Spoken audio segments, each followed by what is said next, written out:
종합학술대회 한상 특별 세션을 시작하겠습니다. 오늘 사회를 맡은 영남대 이건희 교수입니다. 반갑습니다. 우리 한상기업의 사례를 공유하는 자리에 함께하게 되어 기쁘게 생각합니다. 오늘 이 자리를 위해 많은 분들이 수고해 주셨습니다. 2022년 한상 회장이신 주식회사 청관 오만 알카스 트레이딩 김전배 회장님께 감사드립니다. 또한 그 사례 연구에 물심양면으로 적극 협조를 해주신 말레이시아 케임트 그룹 이마테오 회장님, 베트남 PT 최분도 회장님, 라오스 코라오 그룹 현 LVMC 그룹 오세영 회장님, 중국 예지아 남기아 회장님, PT 부산한 프리마 글로벌 박재한 회장님께 감사드립니다. 또한 이 자리를 마련하는 데 도움을 주신 한국제외 동포재단 강문세 부장님, 그리고 젊은 한상들의 모임인 YBLN 권용태 사무장님께 감사드립니다. 오늘 한상 사례 발표의 좌장은 대구대 서민교 교수님께서 맡아 진행해 주시겠습니다. 네, 감사합니다.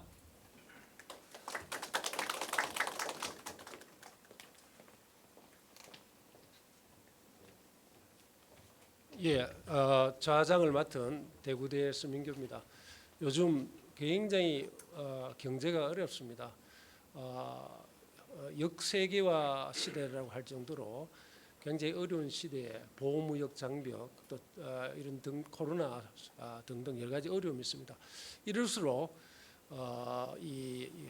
미리 적극적으로 진출해서 우리 그 한상의 그 프론티어 정신을 다시 한번 되새겨야 될 때라고 생각합니다. 아주 귀중한 자리라고 생각합니다. 시간이 6편이나 돼서 발표는 10분, 토론은 5분 내에 좀 시간을 꼭 좀 지켜주시기 바랍니다. 제일 먼저 그 첫 번째 발표는 계명대 이태희 교수, 영남대 배민규 박사가 더 나은 세상을 위한 브리콜레루의 선택, 역풍장범이라는 사례 발표가 있고, 토론자로는 안동대학교 최돈성 교수님이 수고하시겠습니다. 그럼 저 발표 부탁드리겠습니다.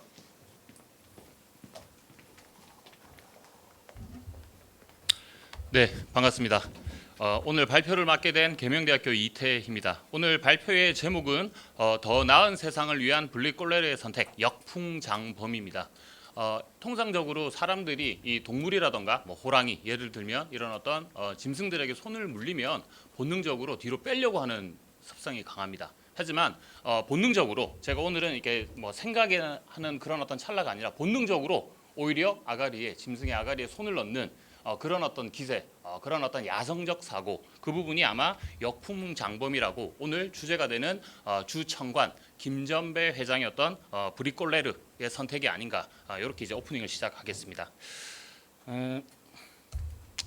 기업의 국제화, 한상 기업은 기업의 국제화에 있어서 정말 좋은 어떤 사례가 되는 것 같습니다. 전통적으로 기업의 어떤 국제화 단계는 아직까지 논의가 있지만 크게 점진적으로 국제화를 이룬다라는 어떤 이론과 본 글로벌, 본투 세계 시장을 상대로 세계화를 추구하는 이런 어떤 두 가지 어떤 이론이 존재를 하는데, 오늘날에는 인터넷과 물류의 발전 등으로 보다 쉽게 해외 진출이 가능하다라는 어떤 환경이 조성되어 있습니다. 하지만 과거와 달리 편리해진 건 사실이지만 용이해진 건 아닙니다. 이 부분에서 많은 기업들이 본글로벌 전략을 갖다가 오늘날 4차 산업기술 외에 환경적인 변화를 가지고 많이 도전을 하지만 실패를 하는 이유가 아닌가 생각을 합니다. 자, 오늘 또 두 번째 키워드는 브리콜라주입니다. 브리콜라주고 이를 행하는 사람을 브리콜레르라고 하는데요. 이 브리콜라주 같은 경우에는 특히 자원 제약을 극복하기 위한 전략으로 이제 받아들이고 있습니다. 최근에 이제 해외 국제 경영 쪽 관련 논문을 보면 SAS라고 Strategic Asset Seeking이라는 단어가 있습니다. 이거는 정말 아무것도 비빌 언덕이 없는 상황에서 어떻게든지 자산을 만들려고 하는 어떤 그런 논의고, 계속 아직까지 연구가 되고 있는데, 오늘 발표를 하고 있는 이 어떤 브리콜라주라는 이 키워드랑 정말 부합하는 키워드라고 생각을 합니다. 오늘 그 사례가 대상이 되는 주청관의 어떤 성공 요인은 나중에 결론에도 말씀을 드리겠지만 크게 4가지로 보고 있습니다. 해외 근무 경험, 그다음에 창업가 정신, 브리콜라주, CSR로 보고 있습니다. 국제화 과정에 대해서는 금방 웁살라 모델과 함께 본 글로벌 모형을 설명드렸고요. 본 글로벌의 성공 요인은 기본적으로는 기업 내부 역량, 외부 환경 등이 받쳐줘야 됩니다. 하지만 오늘 사례는 특히 한상 기업들은 이런 어떤 기업 내부 역량과 외부 환경이 기존의 어떤 체계화되어 있는 기업보다는 상당히 빈약한 편입니다. 그래서 오히려 두 번째 지금 제시하고 있는 창업자 요인, 외국인 비용을 완화하기 위한 전략, 이 전략이 참 무서운 단어죠. 전략, 해외 근무 경험, 해외 네트워크 이 키워드와 함께 창업가 정신이 주된 어떤 자산이라고 볼 수가 있습니다. 자, 창업가 정신은 많이들 알고 계시는데요. 강력한 리더십입니다. 생산 요소를 효율적으로 결합해서 산업을 갖다가 이끈다. 이렇게 이제 표현을 할 수 있고, 역시 마찬가지로 지금 오늘 사례가 되는 김전배 회장님의 어떤 철학 중에서는 창업 가치 지향성이라고 혁신성, 위험 감수성, 진취성이라고 대변되는 이런 어떤 기본적인 속성을 갖다가 제시할 수 있습니다.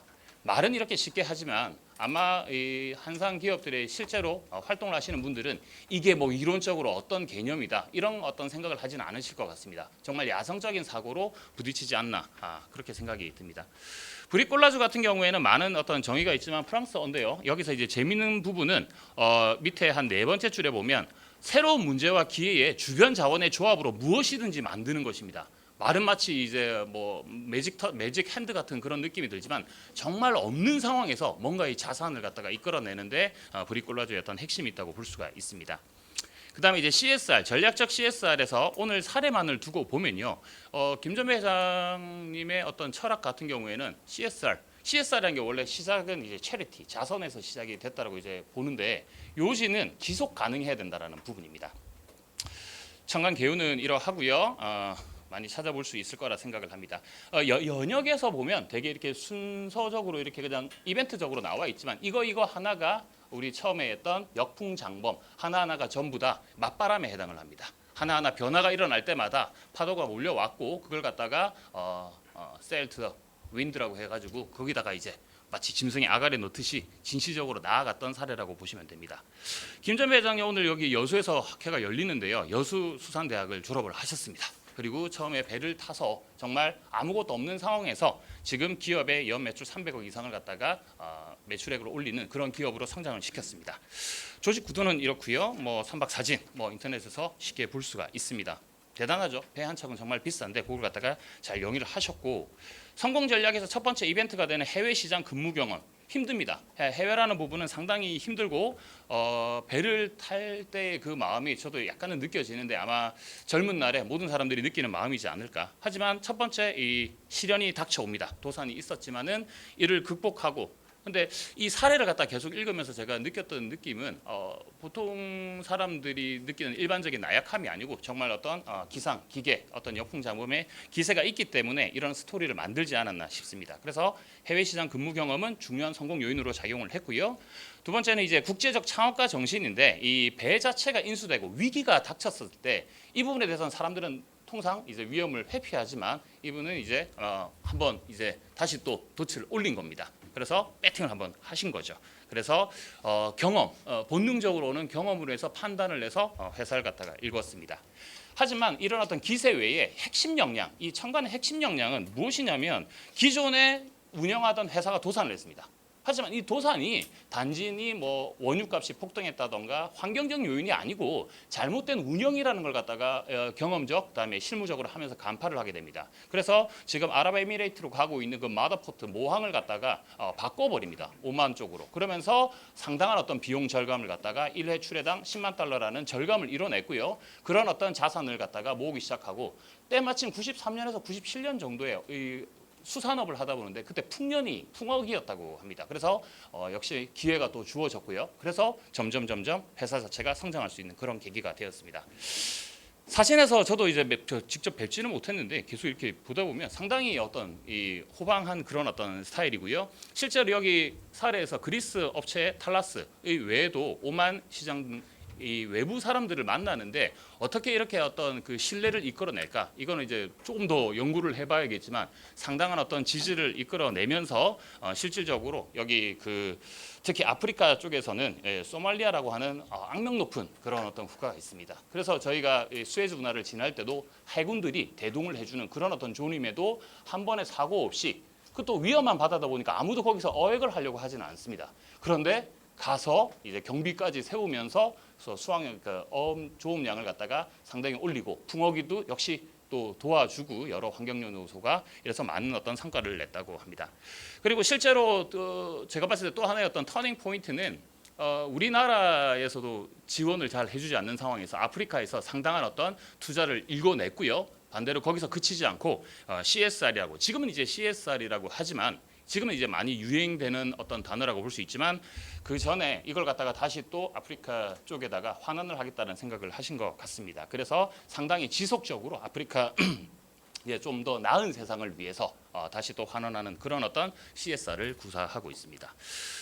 정겨운 사진들입니다. 그죠? 예. 그래서 결론은 창업가의 해외 근무 경험 키워드는 이러하지만 제가 금방 설명드렸던 것처럼 모든 사람이 똑같은 경험에서 똑같은 어떤 결론을 내지는 않는 것 같습니다. 상당한 어떤 브리콜레르의 어떤 영향이 있었던 것 같고요. 그다음에 창업가적 브리콜라주의 해외 시장 진출에 성공이 도움됐다고 하는데 역시 어느 순간에 그 영향이 아니고 시작부터 끝까지 처음부터 어떤 생각을 가지고 있냐는 상당히 중요한 것 같습니다. 그리고 마지막으로 지속 가능 경영 요즘에도 중요한 키워드인데요. 전략적 CSR이 아마 앞으로도 주 청관을 갖다가 더 성장하게 만들지 않을까 이런 생각을 합니다. 시사점은 제가 앞서 말씀드린 바와 똑같고 한계점은 아직까지도 조금은 더 케이스를 갖다가 일반화시킨다라는 것은 쉬운 일은 아닙니다. 오늘도 아마 그 실제 일어났던 일을 저희가 일반화시켜서 또 다른 데 적용하기 위한 그게 어느 정도 되어 있는지는 조금은 더 연구를 해봐야 되지 않을까. 그래서 한계점과 향후 연구로 이런 점들을 제시를 합니다. 발표 여기까지 하겠습니다. 감사합니다.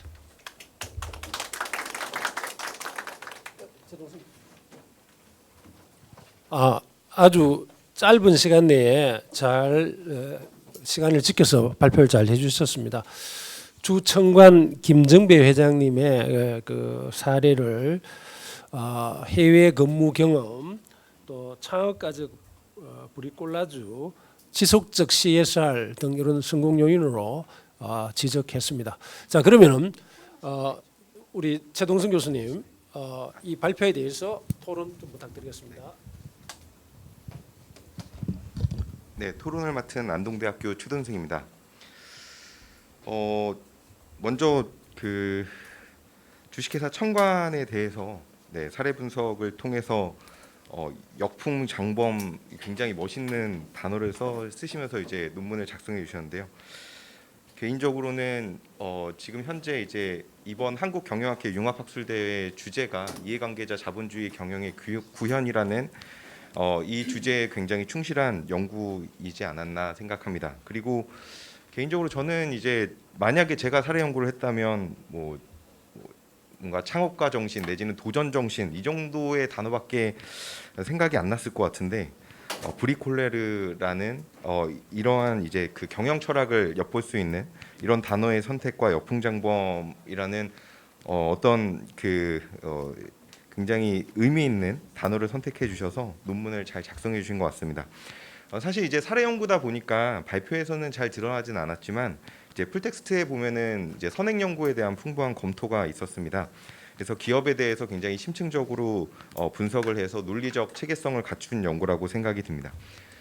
개인적으로 이제 이게 학술 연구로서의 어떤 그 보완할 점에 대해서 좀 논의를 해보자면 제목 앞부분에서 이제 역풍장범이라는 것을 굉장히 강조하셨는데 결국엔 이 역풍이라는 것 자체가 어떻게 보면 이제 외부 환경적인 측면이 좀 그 강하게 작용할 겁니다. 그런데 사실 이제 그 내부 자원이라든가 아니면 기업가 정신, 이제 기업이 갖추고 있는 내부 역량에 일단 초점을 맞춰서 사례 연구를 진행하다 보니까 이제 외부 환경을 어떻게 이제 내부 역량과의 정합성을 토대로 해서 극복했는지에 대한 이 과정이 조금은 이제 잘 보이지 않았나, 좀 부족하지 않았나.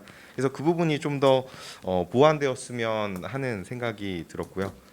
그리고 이제 이러한 그 사례 연구를 통해서 이제 CSR에 더 나아가서 ESG로 발전되는 이 과정에서 좀 더 초점을 맞춰서 논의를 진행해 나가면 훨씬 더 좋은 연구가 되지 않을까 생각을 해보았습니다. 네, 훌륭한 발표, 진심으로 감사를 드립니다. 이상으로 토론을 마치도록 하겠습니다. 네. 안동대 최동순 교수님께서 토론을 해주셨고 주옥 같은 지적 감사합니다. 그 내부 역량으로 외부 환경을 극복한 논리에 대해서는 조금 더 초점을 맞추도록 하겠습니다. 실제 그 브리꼴레르의 역량에 많은 초점을 맞췄었는데 조금 더 일반화시킬 수 있는 보완점을 찾을 수 있을 것 같습니다. 그리고 CSR 역시 마찬가지로 ESG로 조금 정형화시켜서 보다 조금은 더 일반화돼서 많은 사람들이 이 사례를 갖다가 활용할 수 있도록 노력하겠습니다. 감사합니다. 박수 부탁드리겠습니다. 두 번째 발표는 안동대학교 정가변 교수의 말레이시아의 K푸드를 주도하는 KMT 그룹. 예.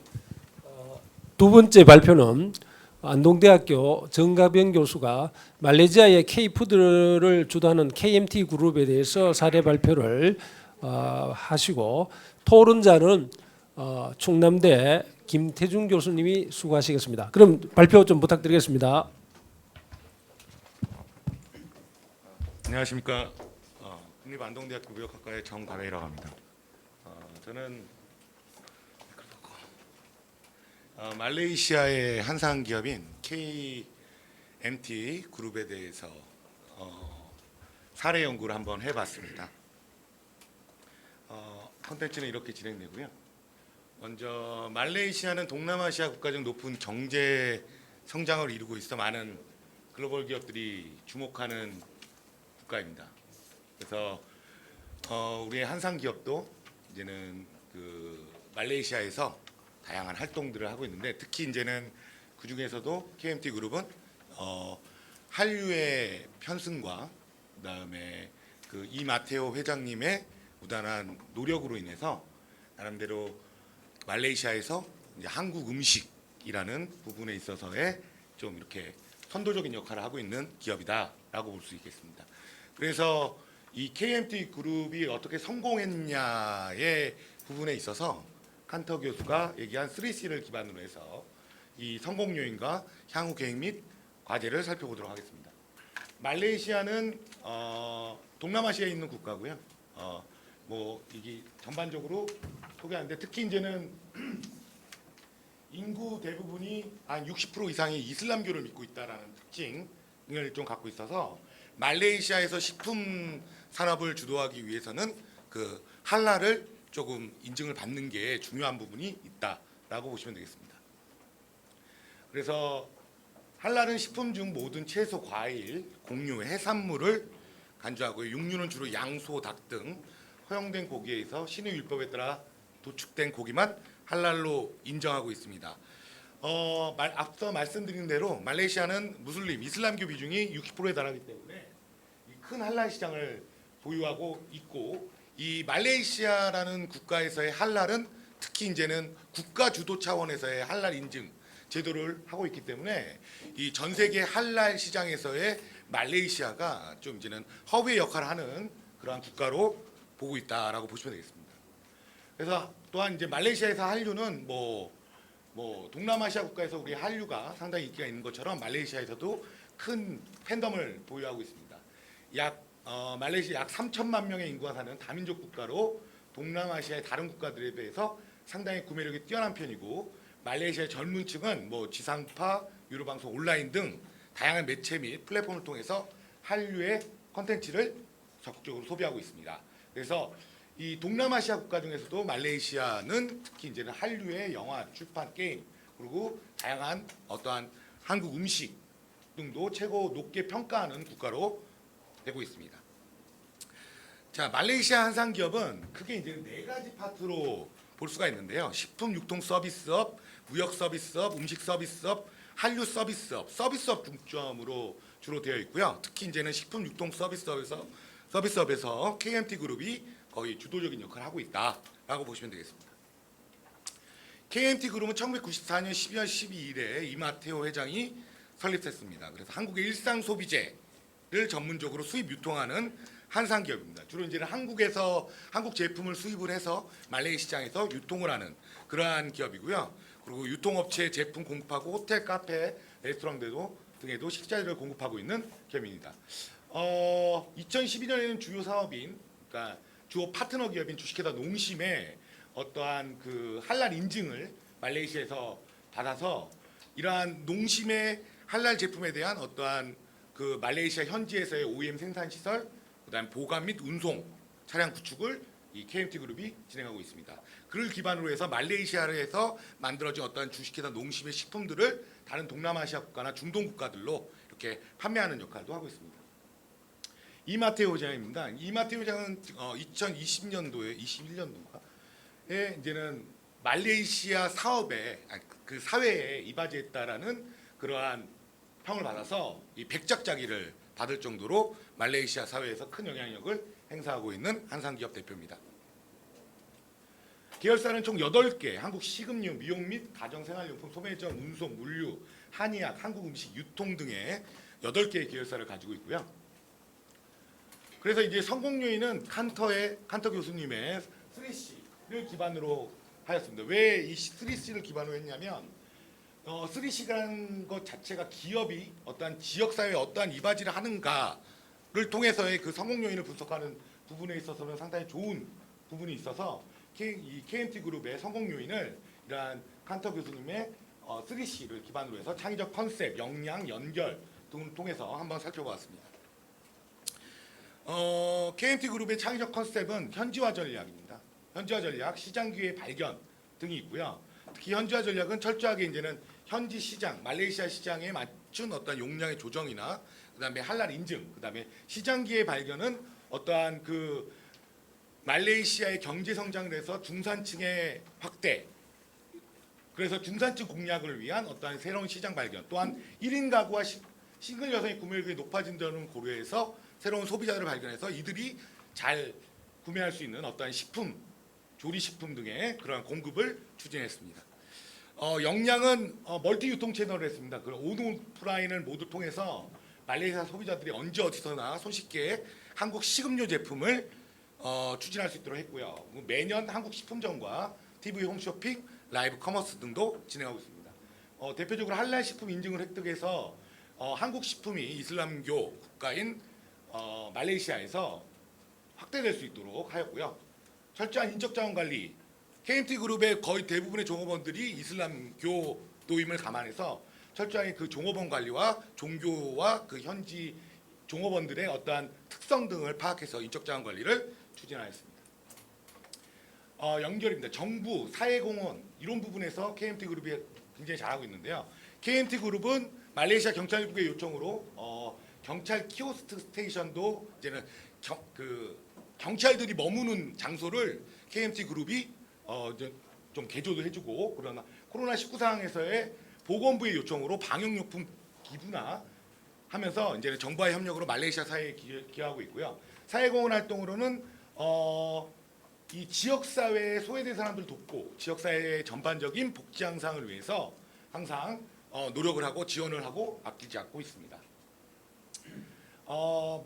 KMT 그룹의 향후 목표는 대표하는 기업을 말레이시아에서 K푸드를 대표하는 그러한 기업으로서의 아이덴티티를 구축하는 거에 많은 노력을 기울이고 있고요. 그다음에 말레이시아 지역 사회의 발전을 같이 함께 동반 성장하는 ESG 경영을 같이 함께 추구하는 그러한 한국 한상 기업으로서의 성장을 모색하고 있습니다.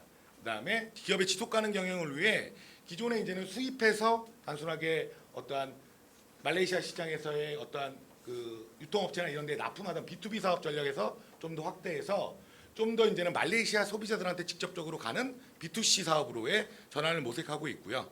그다음에 2019년 이후 말레이시아의 경제 변화에 맞추고자 중산층이 주로 목표 시장이었는데 중하층도 성장하고 있는 점을 감안해서 많은 이제는 목표 시장을 확대하는 전략을 구사하고 있습니다. 말레이시아 시장에 진출하고자 하는 한국 유통기업 또는 한국 식품기업한테 전달해 줄 수 있는 과제들로는 말레이시아가 말레이계, 중국계, 인도계 등으로 다인종 국가임을 명심할 필요가 있고요. 또한 말레이시아에서 한국 식음료 제품을 판매하기 위해서는 할랄 인증을 취득하는 게 반드시 중요하다라는 측면, 그다음에 말레이시아가 동남아시아 국가들 중에 소득 수준이 상당히 높고 또한 한국 문화, 한국 콘텐츠에 대한 그러한 굉장히 수용하는 측면 또한 모방하는 경향이 크기 때문에 K푸드에 대한 선호도가 높음을 감안하고 이러한 부분을 통해서 말레이시아에 진출하고자 하는 한국 식음료 기업들이 한번 고려를 할 필요가 있다라고 볼 수가 있겠습니다. 한계점은 안 적었는데요. 한계점은 많습니다.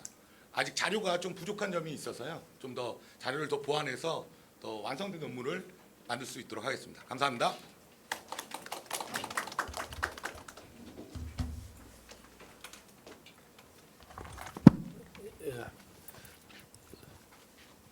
말레이시아의 그 K푸드를 주도하는 이마테오 회장님의 KMT 그룹의 사례를 칸트 교수의 3C를 이용해서 아주 간략하게 잘 설명을 하신 것 같습니다. 자, 그러면은 너무 시간을 많이 못 들여서 정말 죄송하지만은 우리 그 지정 토론자인 김태중 교수님의 간략한 질의가 있겠습니다. 네, 안녕하십니까. 오늘 토론을 맡은 충남대학교의 김태중입니다. 정가병 교수님께서 KMT 그룹에 대해서 자세히 잘 설명을 해주셨고요. 발표 내용보다 저는 풀텍스트를 다 읽었기 때문에 좀 더 자세히 잘 설명이 되어 있습니다만, 다만 몇 가지 토론자 입장에서 발전적인 방향에 대한 부분들에 대한 좀 지적이 좀 필요할 것 같습니다. 지금 제목에서는 K푸드를 주도한다고 했는데 푸드라고 하니까 너무 식음료로 좀 한정되어 있는데, 앞서 보셨듯이 이 KMT 그룹은 지금 유통 관련된 다양한 사업들을 다각화 및 수직 계열화를 하고 있습니다. 그래서 제가 볼 때는 오히려 그것보다는 그 본문의 중간에 나오는 FMCG라고 하는 Fast Moving Consumer Goods라고 하는 부분을 좀 더 강조하셔서 한국이 가지고 있는 여러 가지 그 아주 하이엔드의 소비자들을 만족시키는 한국 제품이라면 전 세계 어떤 소비자들도 만족시킬 수 있다라는 점을 좀 강조하면 좋을 것 같습니다. 그 이유는 저희들은 말레이시아라는 나라에 대해서 상당히 잘 모르거나 저희랑 좀 차이가 떨어진다고 생각하지만, 사실 전 세계 투자자들 입장에서는 브릭스 이후에 믹트라는 이름으로 말레이시아, 인도네시아, 코리아, 타이완을 같이 묶은 적이 있습니다. 그 말은 말레이시아가 가지는 그 어떤 잠재력이 있다는 부분이죠. 특히 말레이시아 같은 경우에는 온화한 이슬람주의자들이 많기 때문에 다양한 극진주의적인 이슬람 지역의 어떤 교두보 역할을 할 수 있는 곳입니다. 따라서 이쪽에서 그들의 한류 문화를 이용한 식음료를 저희가 접근할 수 있다면 그 이상의 이슬람 문화권으로 진출하는 곳에도 말레이시아가 아주 좋은 역할을 할 수 있다는 거죠. 예를 들어 말레이시아 같은 경우에는 전 세계 이슬람 전용 금융 채권인 수루크 채권의 70% 이상을 발행하는 곳으로서 이런 지역을 저희가 계속해서 단순히 푸드나 한류 문화만 가지고 접근하는 것보다는 좀 더 광범위한 서비스를 가지고 접근하는 게 필요하다고 본다면 이 FMCG라는 부분을 좀 더 강조해 주시면 좋을 것 같다는 생각이 들고요. 그래서 이 KMT 그룹에 대한 이야기들을 쭉 했을 때 성공 요인으로 이제 칸트 교수의 3C를 이야기를 했는데요. 본문에서 풀텍스트에는 좀 설명이 나와 있지만 왜 칸트 교수의 3C를 써야만이 이 KMT 그룹의 성공을 설명할 수 있는지에 대한 논리가 좀 더 필요한 것 같습니다. 앞서 발표한 것처럼 경영자 이마테오 회장님의 어떤 경영자적인 역할이 중요했을 수도 있다고 볼 수 있지만, 그와 달리 KMT가 가지고 있는 부분들에 대한 이야기가 조금 더 있어야 될 것 같고요. 마지막으로 ESG 관련된 부분과 연결해서 설명해 본다면 현지에서의 ESG 활동은 당연한 거라고 생각이 들고, 오히려 제 입장에서는 농심과 같이 수출 및 할랄 인증을 받고 OEM을 했다는 대중소기업 상생협력과 관련된 부분도 충분히 가능한 해외 진출의 전략으로 설명을 하면 좋을 것 같습니다. 그래서 이런 부분들을 조금 더 포인트를 잡아주신다면 KMT 그룹이 말레이시아의 어떤 한류를 활용한 이 푸드뿐만 아니라 FMCG에 대한 큰 기업으로서 이후에 이슬람 지역으로 진출하는 데 있어서 좋은 가이드를 할 수 있는 논문이 될 것으로 생각합니다. 이상 짧은 토론 마치도록 하겠습니다. 감사합니다. 교수님 너무 풀텍스트를 정확하게 잘 읽으셔갖고 좋은 말씀 너무 감사드리고요. 지금 말씀하신 부분 사업 다각화나 말레이시아 시장과 관련된 다양한 서비스, 그다음에 한국 이제는 식품 대기업과의 어떠한 한상 기업과의 상생 협력, 요런 중점적으로 해서 좀 더 논문을 많이 보완할 수 있도록 하겠습니다. 좋은 의견 감사합니다. 예, 너무 발표 시간도 짧게 드리고 그 내용도 너무 압축이 돼 있어서 풀 페이퍼를 쓸 때는 좀 더 이런 부분을 감안해서 발전적으로 완성된 논문을 좀 쓸 수 있으리라고 생각합니다. 세 번째 발표는 영남대 이희용 교수님의 발표가 되겠습니다. 베트남 진출 한국 물류기업의 성공 전략에 대한 사례 연구, 베트남 한상기업 PTB를 중심으로 라는 주제로 발표가 있고, 토론자로는 모건대 이민재 교수님이 하시도록 하겠습니다. 자, 발표 부탁드립니다. 네, 안녕하십니까. 저는 영남대학교 무역학부에서 온 이용입니다. 반갑습니다. 예, 10분이지만 한 30초 정도는 그 인사 말씀을 드려야 될 것 같습니다. 저는 경영 관련 학회에서는 활동을 하지 않는데 이번에 제가 국제물류 전공자라다 보니까 아마 이건희 교수님께서 저를 좋은 곳에 초대해 주셔가지고 오늘 이렇게 귀한 자리에 설 수 있게 됨을 대단히 영광으로 생각하고 발표를 하도록 하겠습니다. 제가 준비한 기업은 PTB입니다. 저는 이제 국제물류를 전공을 해서 아마 이 PTB에 대해서 조금은 알고 있다고 생각했으나 본 사례 준비를 통해서 새로운 점들을 좀 발견했습니다. 저는 주로 선사라든지 대기업 중심의 베트남 진출에 대해서 많은 부분들을 연구를 수행했는데 실질적으로 그 베트남 내에서의 그 물류의 단절 없는 OD라고 보통 표현하는데 마지막 도착점까지 연결하는 데 있어서는 이런 PTB, 오늘 말씀드릴 PTB 같은 이런 회사들의 역할이 상당히 중요하다는 점을 개인적으로도 배울 수 있는 좋은 기회가 됐다는 점을 먼저 말씀드리고 제가 준비한 내용을 발표드리도록 하겠습니다. 저는 이 사례 연구를 그 교수님께서 말씀을 주시면서 제가 좀 준비했던 내용은 제가 국제경영의 전공자가 아니기 때문에 흔히 국제경영에서 다루시는 보험 글로벌이라든지 어떤 국제신생 벤처기업의 해외 진출 이론에 대한 부분은 제가 부족하기 때문에 대다수의 선행 연구들을 검토해 봤을 때 많은 부분들이 국제경영에서 다루시는 부분들이 있었지만 발표자인 제가 접근하기 좀 어려서 저는 물류적인 관점에서 물류의 역량, 물류 기업들이 제공하는 서비스적인 측면에서 우리 한상 기업인 PTB가 어떠한 차별성을 가질 수 있는가에 대해서 조금 주 연구의 타겟을 좀 살펴보자고 했습니다. 베트남은 흔히 잘 알고 계시겠지만 그 많은 국내 기업들이 현실적으로 많이 진출하고 있습니다. 전체 우리나라와의 교역이라든지 외국의 FDI 투자를 보시면 뒤에서도 말씀을 드리겠지만 상당 부분을 차지하는데 현재 이 투자 부분에서 이면을 조금 살펴보시면 물류라는 측면이 파생 수요적인 부분이 있습니다. 제조업이 발달을 함에 따라서 동시에 성장하는 부분이기 때문에 제조업이 한 46% 정도 투자하는 데 비해서 물류는 현재 FDI 기준으로 한 2% 정도로 아직까지는 기대만큼은 빠르게 성장하고 있다고는 보지 않고 있습니다. 그 이유는 뒤에서도 설명을 드리겠지만 이 물류의 거점에서 국제 물류에서는 가장 중요한 투자처 포인트는 노드라고 표현되는 항만이나 공항 중심으로 투자가 되기 때문에 아직까지나 내륙의 어떤 물류 부분에는 투자가 서서히 이루어지는 부분이 있다고 봅니다. 그러나 오늘 말씀드릴 이 PTB 같은 경우에는 그런 부분에서 보다 더 집중을 해서 마지막 물류의 부분을 연결하고 있다는 점이 좀 차별점으로 연구의 배경을 제가 압축해서 말씀을 드릴 수 있을 것 같습니다.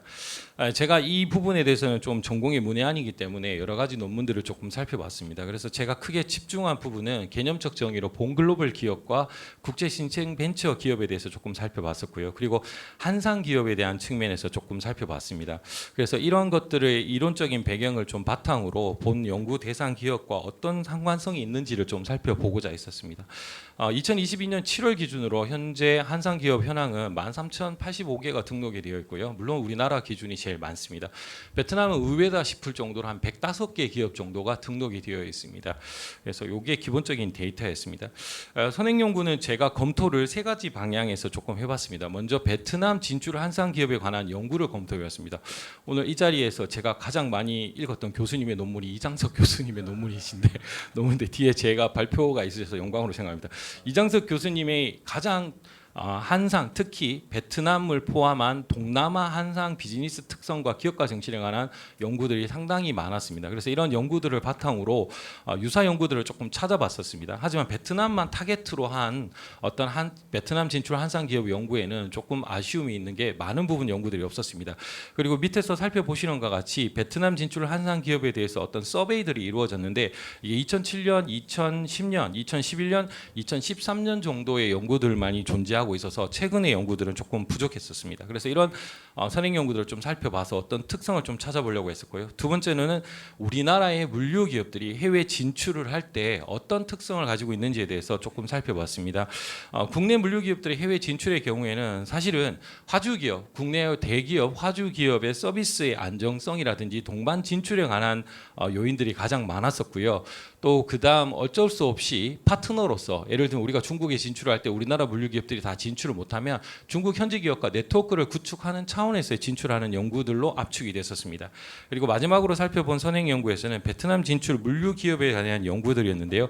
최근 들어서 조금 있었는데 이 베트남 물류 기업의 어떤 연구들의 논문들에는 아쉽게도 상기에서 국내 물류 기업의 해외 진출에 관한 연구와의 차별성을 두는 결론들은 없었던 게 현실적인 요인이었습니다. 베트남 경제에 대해서 뭐 간략하게 말씀을 드려보면 일단 표의 시간 관계상 뭐 자료로 좀 대체를 하면 코로나19 여파로 외국인에 대해 베트남 투자 및 경제 성장의 둔화 및 하락을 하고 있습니다. 그리고 코로나 초창기에 사회주의 국가적 특성상 강력한 봉쇄 정책을 통해서 공장이라든지 제조 생산 시설에 어려움이 있었으나 최근 들어서는 이러한 코로나19 통제 및 경제 성장 유지라는 정부 정책을 통해서 조금 더 완화되고 있는 추세라서 다시 재성장할 것으로 예측을 하고 있습니다. 뒤에 보시는 베트남의 GDP 산업 성장률을 보시면 사실은 베트남은 우리가 알 때는 제조업 중심의 어떤 경제 성장을 이룩하는 국가라고 보실 수가 있는데 밑에 화살표 밑에 보시면 베트남 인구가 종사하는 산업의 어떤 특성으로 보면 베트남 전체 인구의 35.5%가 서비스 산업에 종사하고 있습니다. 그래서 대내적으로는 이런 서비스 산업의 코로나19의 타격 영향으로 크기 때문에 베트남 내부의 경제적 요인들의 어떤 우려스러운 측면, 회복하는 측면에서는 조금 내수 경제로서는 어려움이 있다는 것이고 이런 물류적인 측면도 이런 내부적인 산업의 서비스적 요인이기 때문에 그러한 영향과도 일부 좀 상관이 있다라고 봐주시면 좋을 것 같습니다. 뭐 우리나라와의 교역은 한국과는 아주 밀접한 국가고요. 한국의 3위 수출국, 6위의 수입국으로 베트남은 돼 있고요. 물류 운송업 같은 경우에는 2.5% 정도 외국인들이 투자하고 있습니다. 그렇다면 베트남 물류 시장 현황을 살펴보시면 베트남 물류 시장은 지속적으로 증가를 하고 있습니다. 특히 밑에 Agility Emerging Markets Logistics Index라고 해서 신흥 물류 중심 국가의 인덱스를 매년 발표하는 어질리티사의 보고에 따른 베트남은 상위 10개 국가 안에 드는 것으로 조사가 되고 있습니다. 구체적으로 베트남 물류 시장을 살펴보시면 LPI 인덱스 기준으로 2018년도가 가장 최신 자료인데요. 지속적으로 성장하고 있습니다. 그러나 특성으로 보면 베트남 물류 산업 같은 경우에는 현지 기업들은 거의 내륙 물류, 내부 물류, 육상 트러킹에 중심을 주고 있고요. 뭐 해운이나 국제 항공 이런 것들은 글로벌 기업들이 하고 있습니다. 베트남 현지 기업들이 특히나 중점적으로 갖고 있는 건 베트남의 어떤 세관하고 연결된 포워딩 업무들을 수행하고 있기 때문에 이런 부분들이 뒤에서 설명드리는 어떤 물류적 애로 요인과 연결이 된다고 볼 수가 있습니다. 그러면 사례 대상 기업인 PTB 일반 현황에 대해서 말씀을 드리겠습니다. PTB사는 최분도 회장님께서 2004년에 설립한 회사로서요. 여러 가지 계열사를 두고 있지만 실질적으로는 PTB 로지틱스, 하노이 중심 PTB 로지틱스와 PTB 그룹의 모체가 되는 이 호치민 중심의 물류 회사로 되어 있고요. 그 외에 물류로 인해서 파생되는 보험이라든지 그리고 뭐 트레이딩 일부를 수행하는 PTB PMP로 좀 구성이 되고 있습니다. 2004년에 설립이 되어서 지속적으로 성장을 하고 있는데요. 이 PTB 같은 경우에 차별성은 여기에 보시면 현대 웰딩이라고 우리나라 기업체의 공장 프로젝트를 수행했다는 겁니다.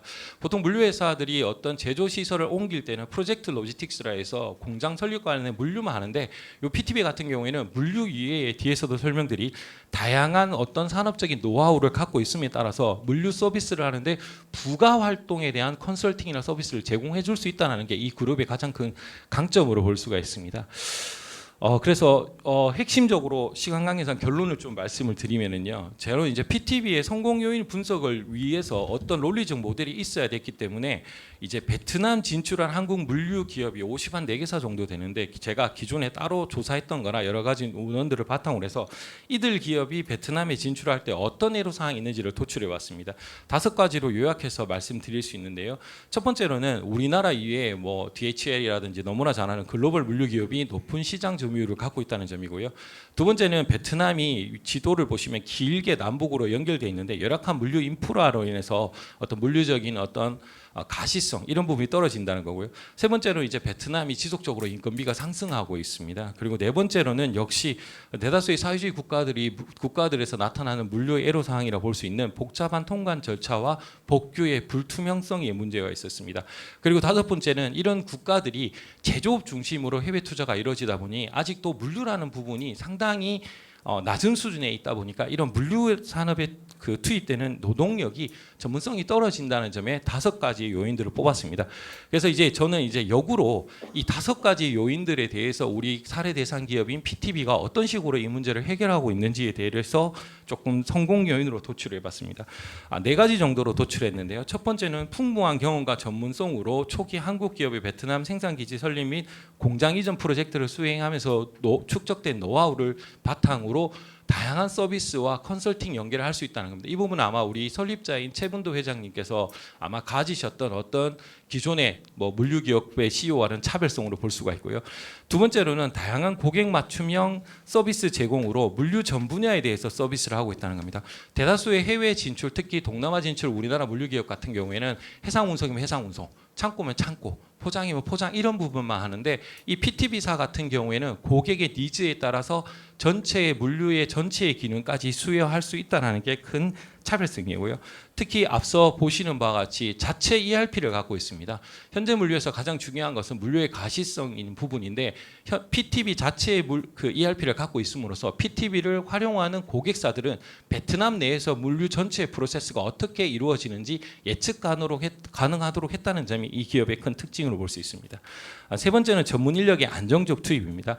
실질적으로 이 많은 물류 기업들이 해외에 진출할 때는 우리나라 뭐 주재원 2-3명 정도 그리고 나머지 현지 물류 기업 인력을 채용하는데 이 전문 한국인이든 베트남 분이시든 그 어떤 물류적 특성에 따라서 고객별로 현지 인력과 한국 인력을 적절히 투입을 하면서 어떤 의사소통 채널, 커뮤니케이션 능력을 확대해서 현장 대응 능력을 확보했다는 것이고요. 마지막으로는 역시 그 현지에서 뿌리내리기 위한 CSR 활동을 했었는데요. 대다수 기업들이 다양한 CSR 활동을 하는데 특히 이 기업은 베트남 그 세관 공무원들을 우리나라 인하대학교 국제물류대학원에 유학을 보내줘서 어떤 교육을 통해서 적절한 네트워크를 확보하고 있다. 그래서 같이 어떤 베트남 본 회사뿐만 아니라 베트남의 물류의 산업의 성장력을 전반적으로 이루고 있다는 점이 큰 성공 요인으로 차별성 있는 요인으로 도출하였습니다. 결론 부분으로 말씀드리면 저는 이제 그 물류 전공자이다 보니 어떤 물류적 관점에서 대상 기업의 성공 요인을 도출하려고 여러 가지 노력을 했으나 약간 좀 부족했던 것 같고요. 그래서 논리 모델에 대한 부분들이 좀 있어야 되고 또 제가 근본적으로 부족한 국제 경영의 어떤 개념들을 조금 더 접목하지 못해서 CEO가 갖고 계시는 그런 역량 부분에 대한 차별성을 놓친 것이 아닌가 해서 이런 부분들은 향후 연구를 통해서 조금 보완하도록 하겠습니다. 예, 제 발표는 여기까지입니다. 감사합니다.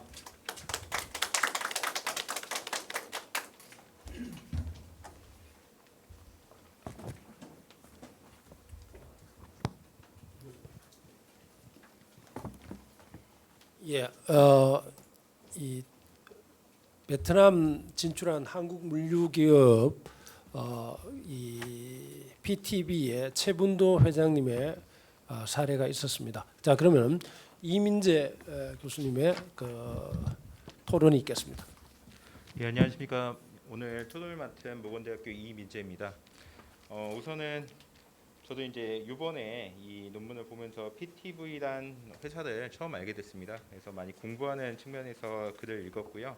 너무 자료 정리를 잘 해주셔가지고 저도 의미 있는 그러한 기회가 된 것 같습니다.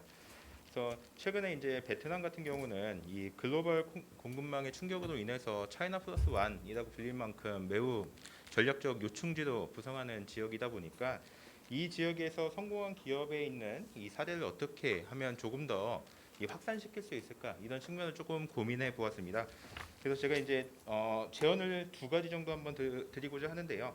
첫 번째는 지금 워낙 잘 분석을 해주셨는데 이걸 어떠한 전략 툴이나 전략 모델을 통해서 다시 한번 조정을 하고 이야기를 하면은 보다 체계적인 연구가 되지 않을까 싶습니다. 그래서 예를 들어서 뭐 문희창 교수님이 제시한 ABCD 모델이라고 있습니다. 이 한국의 경제 상황이 어떻게 경쟁 우위를 창출할 수 있을지를 설명하는 모델이고요. 그러한 측면에서 이 PTV가 어떻게 베트남에 진출해서 성공했는지 그 요인을 조금 도출한다면 더욱 재미있고 의미 있는 연구가 될 것이라고 생각이 됩니다. 그리고 이제 두 번째는 아까 이제 우리 발표하시는 교수님께서도 말씀을 해주셨는데 이 기업이 현재 CSR 활동도 많이 하고 있지만 최근에 이제 비즈니스 트렌드가 ESG 쪽에도 강화되는 측면이 있기 때문에 근데 이제 이 워딩에서는 ESG 부분도 약간 거론을 해주셨거든요. 그런 부분도 한 꼭지 정도 좀 더 강화해서 설명을 해주신다면 이 기업이 그 지금 이제 베트남에 있는 성공 사례를 도출하고 향후에 이제 베트남에 진출하고자 하는 기업들에게 어떻게 하면 이 방향성을 제시해 줄 수 있는지에 대한 중요한 사례가 되지 않을까 그렇게 생각이 들었습니다. 예, 감사합니다. 예, 교수님 말씀해 주신 거 잘 받아주고 꼭 그 보완이 돼서 보완이 좀 더 나은 연구가 될 수 있도록 하겠습니다. 감사합니다. 예, 네 번째 발표가 있겠습니다. 그 전임 우리 그 한국경영학회 회장이신 한인구 교수님과 성신여대 김종배 교수님이 공동으로 코라우 그룹의 거후 5년 2차 도약을 위한 발판의 마련이라는 발표가 있겠습니다. 발표는 김종배 교수님이 하시고 토론은 동의대 정연주 교수님이 수고하시겠습니다. 예, 발표를 바로 시작하겠습니다. 시간이 혹시 오버되면 바로 말씀하시면 거기서 끊어도 되니까요. 예, 이 연구는 그 5년 전에 이미 발표했던 연구를 사실 어떻게 보면 추적 조사한 연구입니다. 그러니까 5년 뒤에 이 회사가 어떻게 됐는가 하는 것인데요. 자, 그러니까 2017년에 그 한상대에서 발표할 때 마지막 장이 이거였었어요. 그러니까 이 회사가 1997년에 창업해가지고 2017년까지 잘 올라왔거든요. 그래서 앞으로 시장의 기회가 이 동남아 시장은 굉장히 플럭추에이션이 굉장히 많습니다. 그래서 했을 때 과연 도전과 응전을 해서 어떻게 할 것인가 하고 멈추려고 했었는데 다시 또 이렇게 인바이트 돼가지고 확인하는 작업을 다시 하게 됐습니다. 중간 점검이라고 볼 수 있고요. 그래서 2017년에 했던 거는 이 페이퍼에 나와 있고 그래서 일단 이 기업에 대해서 기업을 거의 대부분 계신 분들이 모르시기 때문에 간략하게 소개해드리겠습니다. 그러니까 라오스에 있는 것이고 이 코라오 그룹이란 이 건물 이 본사가 있는 데고요. 비엔티안이. 그래서 일단 쉽게 말씀드리면 우리나라에서 삼성그룹이 제일 크듯이 라오스에서의 민간 기업 중에서는 제일 큰 기업이 바로 이 그 코라오 그룹입니다. 그래서 어떻게 보면 우리나라에서 삼성이 차지하는 비중보다 훨씬 더 크다고 볼 수 있습니다. 그래서 2017년 매출액이 3,200억 원 정도였고요. 그 실제로 가장 취업하고 싶은 회사 1위였습니다. 그래서 라오스를 모르시기 때문에 라오스 간략하게 말씀드리면 오늘 그 아프리카 쪽 말씀하신 분도 계시고 그런데 중동이나 베트남 바로 옆에 태국 그 사이에 있는 나라가 바로 라오스입니다. 그래서 면적은 우리나라 한반도 전체보다 조금 더 크지만 인구는 744만 명으로 서울 인구보다 적습니다. 그래서 거기 여행서에 보면 굉장히 특이한 게 있는데 라오스에 없는 게 세 가지라고 그럽니다. 세 가지가 뭐냐면 철도, 그다음에 우편 배달부, 바다가 없잖아요. 그러니까 내륙 국가이기 때문에. 근데 이 두 가지 철도하고 우편 배달부는 생겼습니다. 그래서 그 2021년 12월에 개통됐어요. 그러니까 중국의 쿤밍에서부터 라오스 비엔티안까지 했는데 사실 이게 되면서 이게 어떻게 보면 좋은 점도 있고 나쁜 점도 있어요. 그러니까 중국하고 같이 자본을 하면서 많은 돈이 들어왔어요. 라오스에서. 그래서 그게 지금 그 최근에 라오스의 국가 부도 위기 이런 얘기도 요것도 하나의 작용을 했다고 볼 수 있습니다. 그래서 이 사업의 케이스 발표하는 시간이 제한됐기 때문에 가장 핵심적인 것만 좀 말씀드리기 위해서는 이 기업이 어떠한 역사를 걸었는가를 좀 말씀드리는 게 좋을 것 같은데요. 1997년에 설립됐고요. 그다음에 99년에 그 라오스의 사바나켄이라는 데서 이 자동차 조립 공장을 이렇게 인수를 했습니다.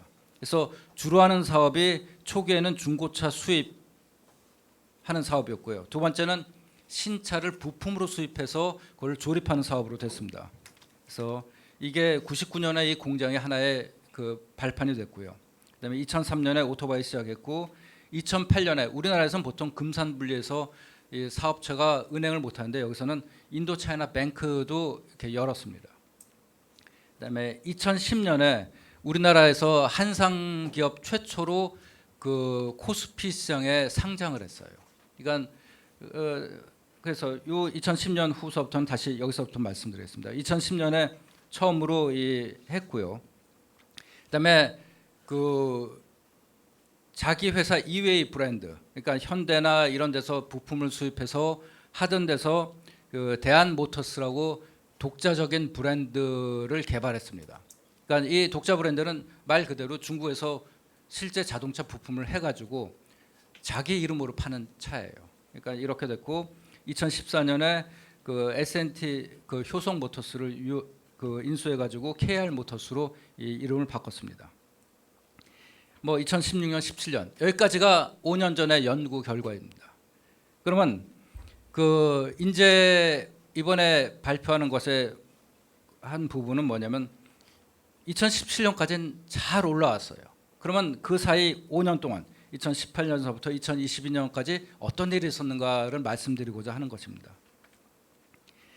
그래서 그 전에 말씀드릴 거는 2017년에 그 이 회사가 어느 정도 굉장히 중요한 전략 보고서를 했는데 그게 뭐 코라우 2020 비전이라는 전략 보고서였었는데 거기서의 핵심이 두 가지가 있었는데요. 하나는 555라는 게 있었고 또 하나는 코사인 제도라는 게 있었어요. 그러니까 이건 뭐냐면 555는 5년 내 5대5 타사 브랜드 매출, 자사 브랜드 매출. 그러니까 다른 회사의 제품을 이렇게 받아가지고 만드는 매출은 50으로 낮추고 그전엔 이게 거의 대부분이었고 자기 회사 자체 개발한 대한이란 브랜드의 매출을 높이는 거였어요. 그다음에 또 한 가지는 라오스란 시장에서 하는 매출이 거의 대부분이었는데 그거를 좀 낮추고 라오스 이외의 나라에서의 매출을 늘리는 거였었어요. 그게 앞으로 뭐 2017년의 계획이었고요. 그다음에 코사인 제도는 사인을 같이 하는 거예요. 그러니까 해외에 있는 기업이기 때문에 그 한국인이 그동안 했었었는데 한국인과 현지인이 같이 사인하는 제도를 해서 좀 더 친화적인 기업으로 만드는 제도였습니다. 자, 그러면 2017년에서 그 어떻게 마이너스 됐을지 플러스 됐을지 이것이 이번 케이스에 하는 것이었고요. 그다음에 이 원인이 무엇이었는가에 대한 것을 이번에 발표하고자 합니다. 그래서 이거를 위해서 뭐 재방문을 했습니다. 그러니까 2017년 7월이고 그 6월 달에 갔었는데 5년 사이에 많이 늙었네요, 보니까. 많이 늙었다는 얘기는 그만큼 회사 회장님도 힘든 일이 많았을 테고 뭐 저만 안 늙었습니다. 자, 그러면 5년간의 시장 상황 및 내적 변화를 말씀드리면 그 주가는 이렇게 됐습니다. 굉장히 높았었어요. 3만 원까지 갔던 주가가 그 2017년에는 조금 떨어졌어요. 5천 많이 떨어지긴 했죠. 그러다가 그 5년 지난 2022년에는 2,900원 됐고 8월 11일까지 보니까 3,060원으로 돼서 주가는 많이 떨어진 상태입니다. 그 얘기를 좀 말씀드리겠는데 이 얘기는 간략하게 하겠습니다. 그러니까 2016년, 16년이 제일 피크였었고요. 17년서부터 조금 떨어지기 시작했고 그래서 매출액, 영업이익, 단기수익 앞으로 이 그림은 간략하게 넘기기만 할 텐데 특징이 뭐냐면 16년, 17년을 기준으로 해서 많이 하락하고 있어요. 그러니까 보시면 이 그림도 그렇고 다음 그림도 그렇고 이렇게 다 떨어지고 있습니다. 그래서 요거는 넘어가도 간략하게 넘어가요. 그 사이에 있었던 그 외적 변화 말씀드렸습니다. 외적 변화는 거의 다 여러분들이 아실 거예요. 그러니까 코비드 이게 전 세계 시장을 위축시켰고 관광 산업 위축시켰고 그다음에 그 경제 지원도 많이 위축시켰어요. 근데 코로나 같은 경우는 걸리면 건강한 사람은 빨리 회복하지만 몸이 허약한 사람은 더 힘들게 알아요. 나라도 마찬가지예요. 나라도 강한 나라는 쉽게 극복하는데 그렇지 못한 나라는 더 타격적으로 와요. 그래서 이러한 게 있었고요. 두 번째는 미얀마에서도 그 좀 이따 얘기했지만 미얀마도 굉장히 중요한 나라고 이게 사업이 막 잘 되고 있었었는데 그때 이 미얀마 사태가 터졌고 아직까지도 지금 불안한 상태이기 때문에 매출이 성장을 못 하고 있는 상태예요. 그다음에 라오스의 국가 부도 위기가 있었고요. 그다음에 현대자동차 아시다시피 코로나 되면서 반도체가 다 다른 쪽 게임 쪽으로 가는 바람에 자동차 반도체가 수급이 늦어졌어요. 그래서 특히 그 현대자동차 같은 경우는 라오스나 이런 데서 인기가 많아가지고 갖고 오기만 하면 팔리는데 반도체 수급이 늦어가지고 그걸 갖고 올 수가 없었어요. 이러한 문제도 있었고 그다음에 러시아 우크라이나 전쟁 때문에 뭐 달러 강세라든가 뭐 이런 것들이 다 영향을 미치고 있습니다. 자, 이러한 거에 대비돼서 기업 차원에서 어떻게 변화가 있었는가를 말씀드리겠습니다. 2018년에 어떻게 됐었냐면 아까 555의 그러한 것을 조금 더 실질적으로 하기 위해서 LVMS 홀딩스, 코라오 홀딩스에서 코라오는 보다시피 코리아 라오스가 있기 때문에 라오스라는 이름이 너무 강하잖아요. 그래서 LVMC라고 해서 맨 왼쪽에 있는 게 라오스고요. 그다음에 베트남, 미얀마, 캄보디아 국기입니다. 그래서 나라 앞 글자만 딴 걸로 해서 그 LVMC라는 걸로 해서 좀 더 사업의 그 전략을 강화시켰고요. 그래서 이 심볼도 이렇게 로고도 이렇게 바꿨고 2019년에 미얀마 생산 공장을 완공했다는 얘기를 했지만 이 시기에 이미 베트남, 캄보디아 다 자동차 부품 공장을 다 마련을 했어요. 그다음에 2020년에 보면 동남아시아의 O2O, 그러니까 이 플랫폼 사업을 하기 위한 추진을 시작했습니다. 그래서 2022년 이렇게 되고 핵심 전략을 말씀드리겠습니다. 2018년에서 2022년 굉장히 어려운 시기인데도요.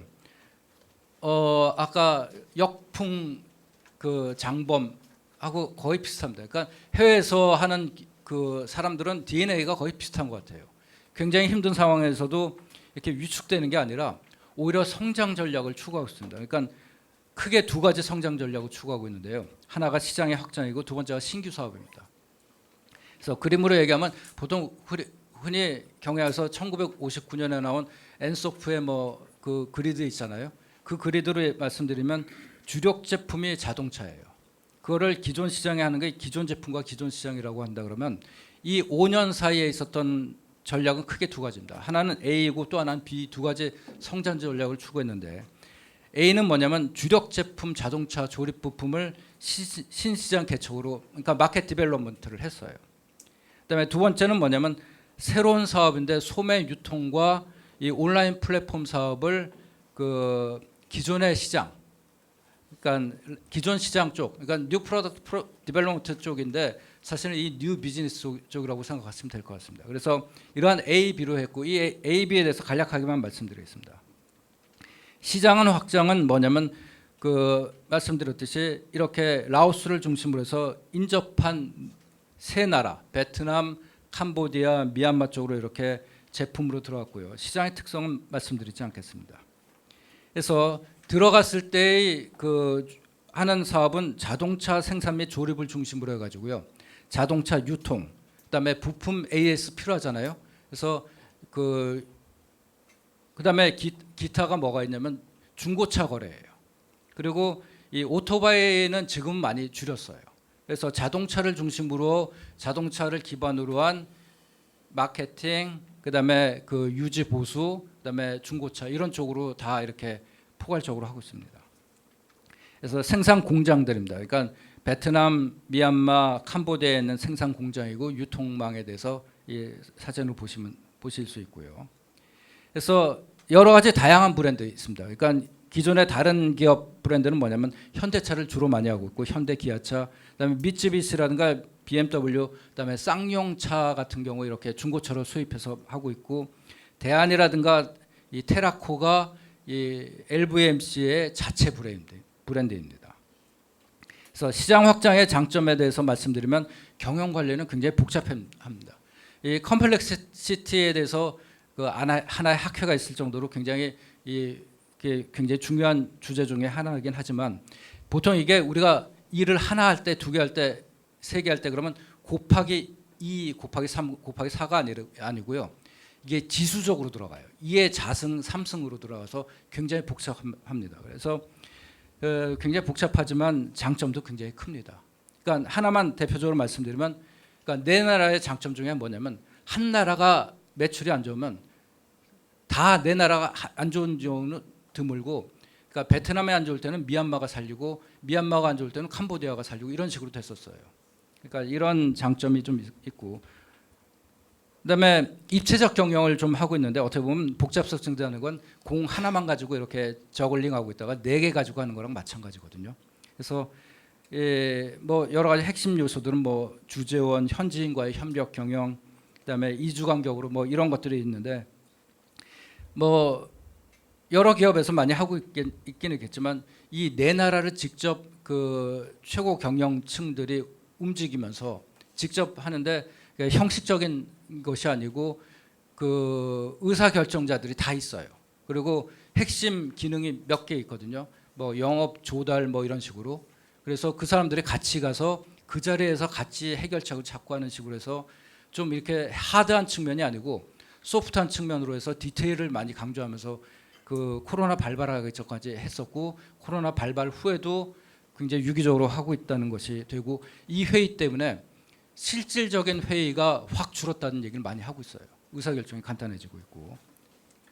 그래서 LB홀딩스의 지배구조는 이렇게 되고, 그다음에 두 번째, 아까는 나라를 확장한 지리적 확장이면 두 번째는 뭐냐면 신규 사업이에요. 그러니까 라오스를 대상으로 한 신규 사업인데 크게 두 가지예요. 하나는 유통이고 또 하나는 온라인 플랫폼인데, 하나는 뭐냐면 유통은 두 가지예요. 재래시장을 현대화시키는 사업을 하고 있고, 두 번째는 현대식 유통점을 개설하는 것입니다. 그래서 실제 이 우리나라 이 동대문 시장이나 남대문 시장 같은 이 재래시장을 이렇게 그 구획을 나눠가지고 굉장히 현대식으로 하고 있는 장면이고요. 두 번째는 아직 완공은 안 됐지만 그 현대식 유통시설, 그러니까 이마트 같은 식으로 해서 그 유통을 하는 방식으로 그 하려는 계획을 하고 있습니다. 그다음에 이게 조금 그 주력을 두고 있는 사업인데요. 이 온라인 플랫폼 사업을 시작하고 있습니다. 그러니까 이 중에 몇 가지는 시작을 하고 있어요. 최근에. 그래서 이 밑에 캡처한 것이 그 사업 계획서의 일부만 한 것인데 뭐 여러 가지 있습니다. 그래서 요거는 짧게 말씀드리고, 향후의 주요 과제는 강점 세 가지는 짧게 말씀드리면 제품 역량이 있고 동남아 시장 현지 네트워크이고 시장에 대한 지적 자산이 있어가지고 다른 기업이 쉽게 하기 어려운 이러한 장점이 있다는 것입니다. 전략적 과제는 뭐 넘기겠고, 요 얘기만 하고 마무리하겠습니다. 그러니까 기회가 많은 시장에서는 뭐 성장하지 않으면 실패한 경영이지만 그 위협이 많은 시기에서는 시장에서 사라지지만 않아도 사실은 성공한 기업인데, 이런 상황에서도 사실은 그 많은 준비를 하고 있다는 점이 약간 눈에 띄는 점이었습니다. 자, 앞으로 어떻게 될지는 그 다음 2027년을 해야 되겠네요. 자, 이상입니다.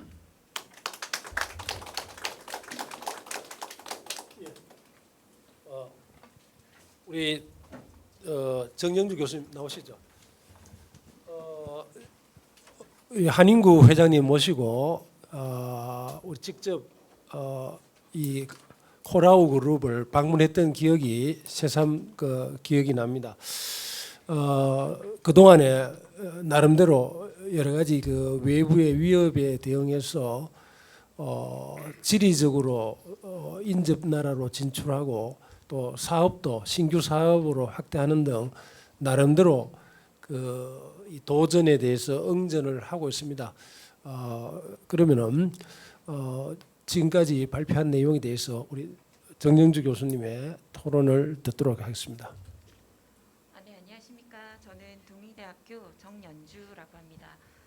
먼저 이번 한상 이 포럼을 통해서 저도 이제 플로어에 계신 교수님과 마찬가지로 이 코라우 그룹, 그다음에 LBMC 그룹에 대해서 굉장히 많이 배웠고, 정말 이제 우리나라 민간 기업임에도 불구하고 라오스에서 굉장히 주도적으로 열심히 잘 활동을 하고 있구나라는 부분이 상당히 이제 인상이 깊었던 점이 있었습니다. 그 여러 텍스트나 그다음에 이제 교수님께서 너무 설명을 잘해주셔서 저희도 이제 같이 이렇게 볼 수 그 기업에 대해서 배울 수 있는 시간이기도 했어서 뭐 대략적인 얘기들은 이제 제외를 하고 현 시점에서 보면 과거에 한 16년, 17년도까지는 기업이 굉장히 잘 이렇게 발전을 하고 있는 것들이 여러 지표를 통해서 그다음에 이제 이전에 이제 발표에서도 알 수가 있었지만 그 이후에서는 이제 뭐 말씀해주신 것처럼 이제 뭐 코로나19 상황이라던가 아니면은 여러 가지 이제 사회 특히 이제 동남아시아의 이제 여러 이제 직격탄으로 떨어졌던 여러 문제들로 인해서 굉장히 이제 많이 어려웠던 것 같습니다. 그 와중에서도 새롭게 이제 이런 부분들을 이제 잘 헤쳐 나가고 이제 계시는 그다음에 이제 그런 부분들을 살펴볼 수 있었던 게 좀 인상적이었는데. 첫 번째 이제 그 전략, 이제 차후 전략 중에 하나가 일단은 시장의 확대라는 측면으로서 아마 리스크 관리를 위해서 이제 여러 이제 국가들, 특히 이제 동남아 지역에서는 그 각 국가별의 특성은 다르지만 인접해 있는 지리적 이점으로 인해서 이를 가지고 이제 시너지를 얻을 수 있는 이제 그런 전략들을 이제 도모하시는 것 같고, 그다음에 제가 개인적으로 굉장히 좀 흥미있었던 부분들은 온라인 그 소매 유통 산업의 진출이었습니다. 그래서 이 기업을 보고 있으면 이제 그 자체 대한이라는 자체 브랜드를 이미 이렇게 많이 그 생산을 해서 이제 브랜드를 이미 이제 구축을 했어요. 그러니까 유통업에서도 하나의 키워드가 되는 것 중에 하나가 자체 브랜드를 얼만큼 그 프라이빗 브랜드를 얼만큼 잘 키워서 이렇게 그 키워가느냐가 하나의 어떤 과제로 되어 있는데, 이런 이제 브랜드 관리 역량이 이제 하나의 어떤 성공 경험으로 있기 때문에 그런 것들이 굉장히 이제 소매 유통 분야에서도 도움이 되지 않나 싶고, 그다음에 이제 자동차, 뭐 오토바이, 중고차, 그다음에 자동차에 이르기까지 이런 이제 제품들 자체가 사실은 이제 그 생활에 밀접한 소비재에 가깝습니다. 그래서 이런 유통 산업의 입장에서도 이제 상당히 이런 부분들을 많은 시너지를 가져올 수 있을 거라고 생각을 합니다. 다만 우리나라에서도 현대화 이제 재래시장의 현대화 산업에서 굉장히 많은 돈을 투자했습니다만은 상당수 이제 이제 기업 형태, 그러니까 편하게 이렇게 우리가 구매할 수 있는 부분들을 많이 옮겨가고 있기 때문에 이제 온라인 부분에 대한 어떤 오프라인 시장에 대해서 어떤 정리라던가 현대화 산업도 중요하지만은 궁극적으로 이제 좀 더 포커스를 둬야 될 것은 그 오토 산업을 비롯한 온라인 플랫폼 사업이 아닌가. 아마 지금 여기에서 시작을 하면 훨씬 더 선점할 수 있는 이제 그런 어떤 기회를 가지고 있지 않을까라고 생각을 해봅니다. 토론 여기서 마치겠습니다.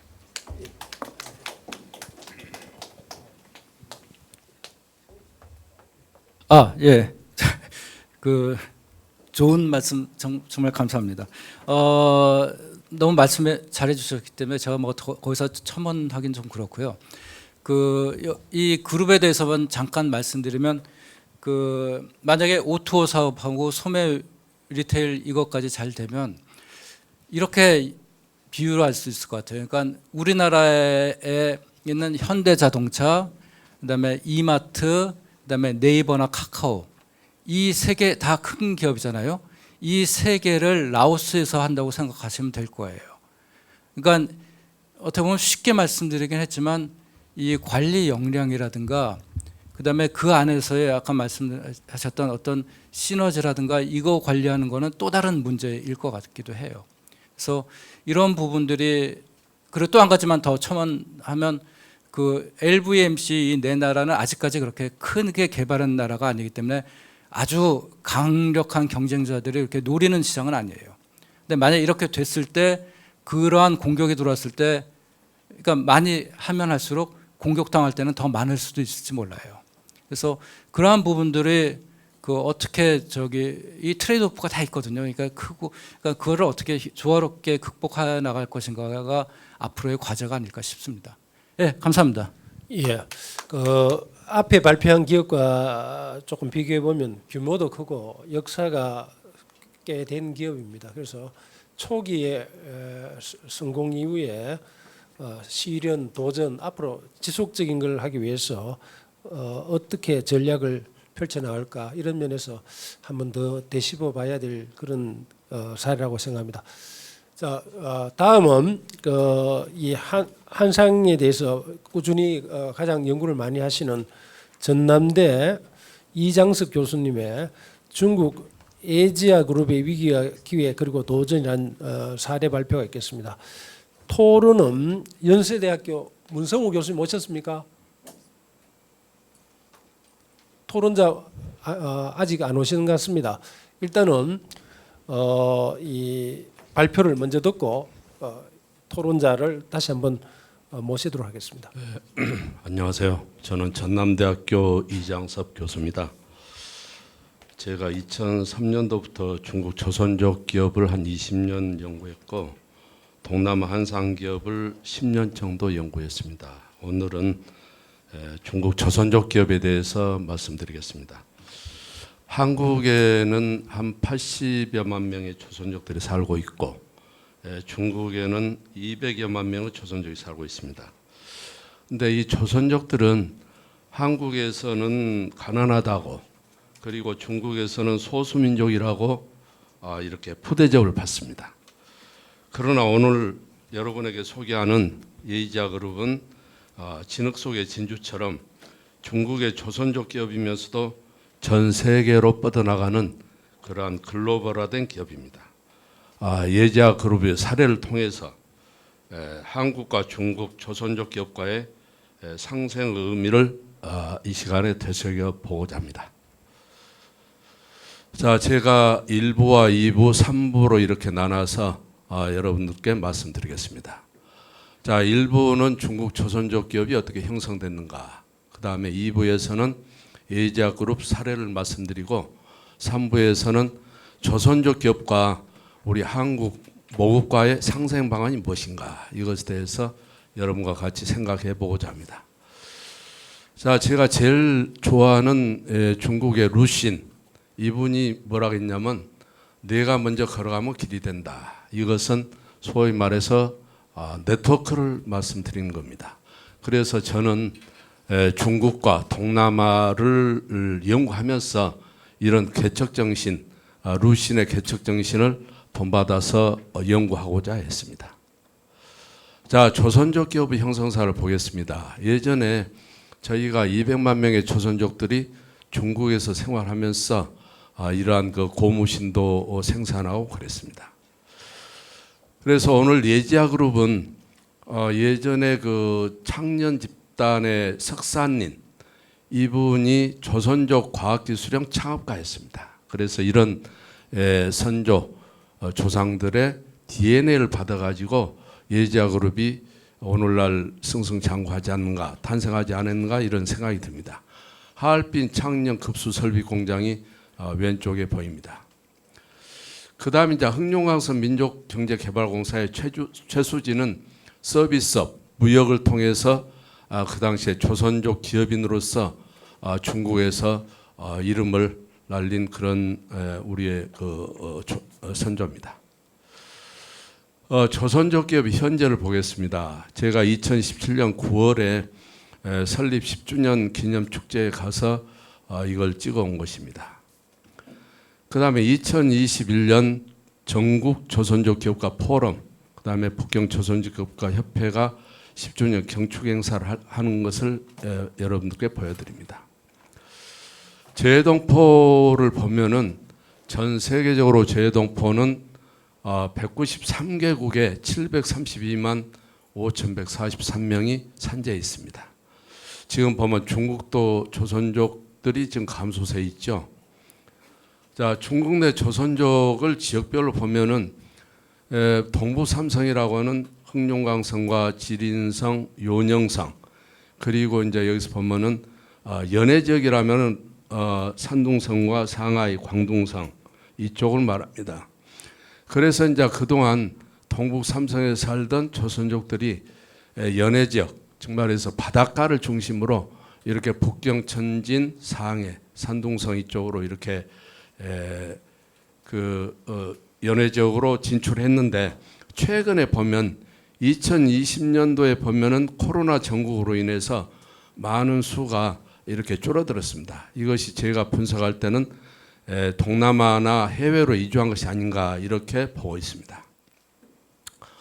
중국 조선족 기업가 협회의 성장과 발전을 보겠습니다. 2007년도에 조선족 기업들이 6개 지방협회 500여 개 기업이 있었거든요. 근데 2017년도에는 32개 협회 60여 개 지회 6천여 개의 회원 기업들로 되어 있었습니다. 2021년도는 제대로 파악이 안 됐지만 더 늘어났을 걸로 봅니다. 그래서 이제 제가 이렇게 분석을 해보니까 중국 조선족 기업들이 강한 네트워크로는 한국 투자기업이나 한국에 있는 기업, 중간 네트워크, 약한 네트워크 이렇게 네트워크가 되어 있는 걸로 분석이 됐습니다. 그 다음에 이제 예지아그룹 사례를 보겠습니다. 예지아그룹의 회사 개요를 이렇게 보겠습니다. 여기 여러분 보시는 바와 같이 이렇게 회사가 여러 가지 분포가 되어 있습니다. 예지아그룹의 프로필을 보면은 21년 됐는데 자회사가 8개입니다. 그리고 직원은 1,500명, 특허는 300개 정도 보유하고 있습니다. 매출은 현재 1,000억 원 정도 매출을 올리고 있는 회사입니다. 예지아그룹의 그동안 그 회사 개요를 이렇게 연도별로 쭉 보면요. 2001년도부터 17년도까지 쭉 발전적으로 되어 있습니다. 여기서 저희가 주목해야 될 것은 코로나 이후에 어떻게 이 회사가 위기를 빠져나왔는가. 이걸 보면은 이 회사는 코로나의 상황에서도 별로 어려움이 없었어요. 왜냐하면 이 회사는 광학 렌즈라는 첨단 부품을 연구 개발해서 생산하기 때문에 코로나에 별로 영향을 안 받았다 이런 생각이 듭니다. 그다음에 회사들이 이 회사가 이런 조직으로 되어 있습니다. 그다음에 여기 예지아그룹의 CEO를 보면 남기학 회장인데요. 예지아그룹 창업자이자 세계 한상대 리딩 CEO고 교수 출신입니다.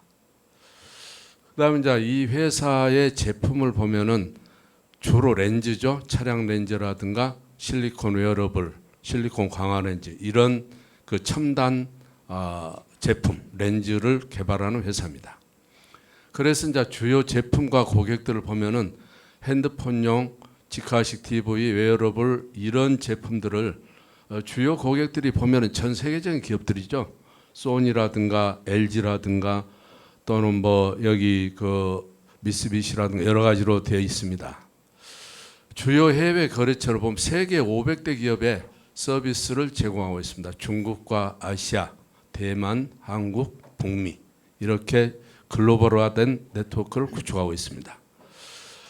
그 다음에 이제 이 중국 내 및 해외 합작사가 있죠. 여러분들이 아주 익숙하신 도시바라든가 LG, 캐논, 소니 이런 회사들과 이렇게 제품을 공급하고 있습니다. 그래서 이제 예지아그룹의 글로벌 네트워크를 제가 분석을 해보니까 여기에서 국내에서는 화웨이라든가 샤오미, 그다음 미국의 스타벅스, 일본은 토요타, 한국에는 삼성이나 LG 이렇게 제품을 공급하고 있는 것을 제가 분석을 해봤습니다. 근데 이 회사의 기업 목표를 보면은 기업 비전이나 사명, 핵심 가치관 있죠. 창의 정신이나 사회 공헌이나 창의적 사고 이런 글로벌화된 마인드를 가지고 있습니다. 예지아그룹을 스와트 분석을 해봤어요. 이 회사의 강점은 인재 영입하고 육성을 통해서 120여 개의 광학기술 관련 특허를 보유하고 있고 또 이 회사의 약점으로 보면은 팬데믹 위기로 다른 회사와 똑같이 경영난에 봉착해 있었습니다. 그러나 기회를 보면은 4차 산업혁명 시대의 제품 광학렌즈에 집중 투자함으로 인해서 이 위협을 벗어날 수 있다는 겁니다. 그래서 저는 여기에서 이 회사가 SO 전략, 즉 말해서 확대 전략을 여기에서 제시했습니다. 전 세계적으로 폭증하는 핸드폰이나 자동차 이런 제품들을 수요를 대비해서 기술력을 바탕으로 지속적인 성장 체제를 구축하는 것이다 이렇게 봅니다. 그래서 여기에서 예지아그룹의 창조 경영과 기업가 정신을 보겠습니다. 창조 경영만이 살 길이다 이렇게 했는데 예지아그룹의 목표를 보면은 2023년도부터 28년도까지 제시를 해놨습니다. 절강선 공단 운영이라든가 차량 조정 여기서 중요한 것이 IPO 상장 재신청인데요. 2021년도에 신청 등록했다가 중단이 됐습니다. 코로나 때문에요. 이걸 2024년도에 신청을 하겠다는 겁니다. 예자그룹에서 자사 브랜드가 6개인데 이런 제품들입니다. 가습기라든가 또는 나노파이프라든가 이런 자사 브랜드를 키워나가고 있는 거죠. 그다음 예자그룹이 어떻게 도전을 했는가 한번 보겠습니다. 트라이 어게인. 그래서 예자그룹 창업 과정에서 이렇게 여러 가지 어려움이 있었죠. 무산됐으나 재도전하고 코로나 팬데믹으로 어려웠으나 중국 시장 상장을 준비하고 있습니다. 예자그룹의 CEO의 성공 비법입니다. 이렇게 지속적인 신제품 개발하고 광학 렌즈를 투자하고 끊임없는 변화 학습. 그래서 이제 이 남기학 회장은 4개 한국, 영어, 중국어, 일본어를 능통하게 하는 CEO입니다.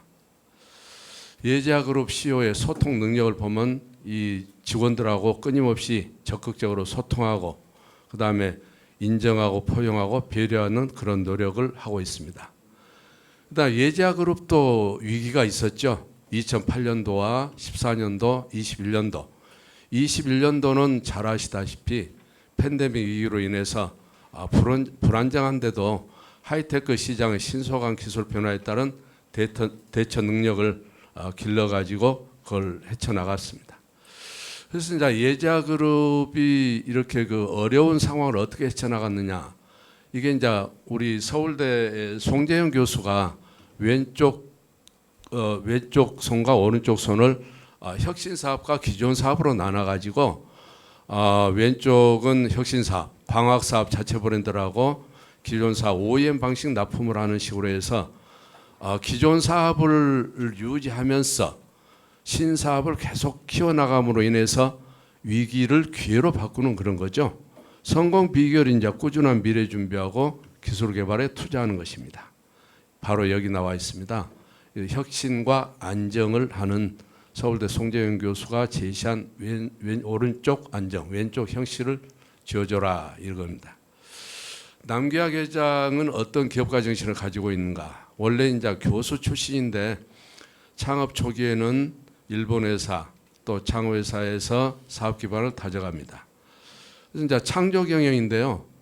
여기에서 그 유능한 인재를 아주 적극적으로 이렇게 영입을 했어요. 만약에 유능한 인재가 있다면 세계 어디든 찾아가서 초빙을 하겠다. 이것이 남기학 회장의 기업가 정신이고 인간 존중입니다.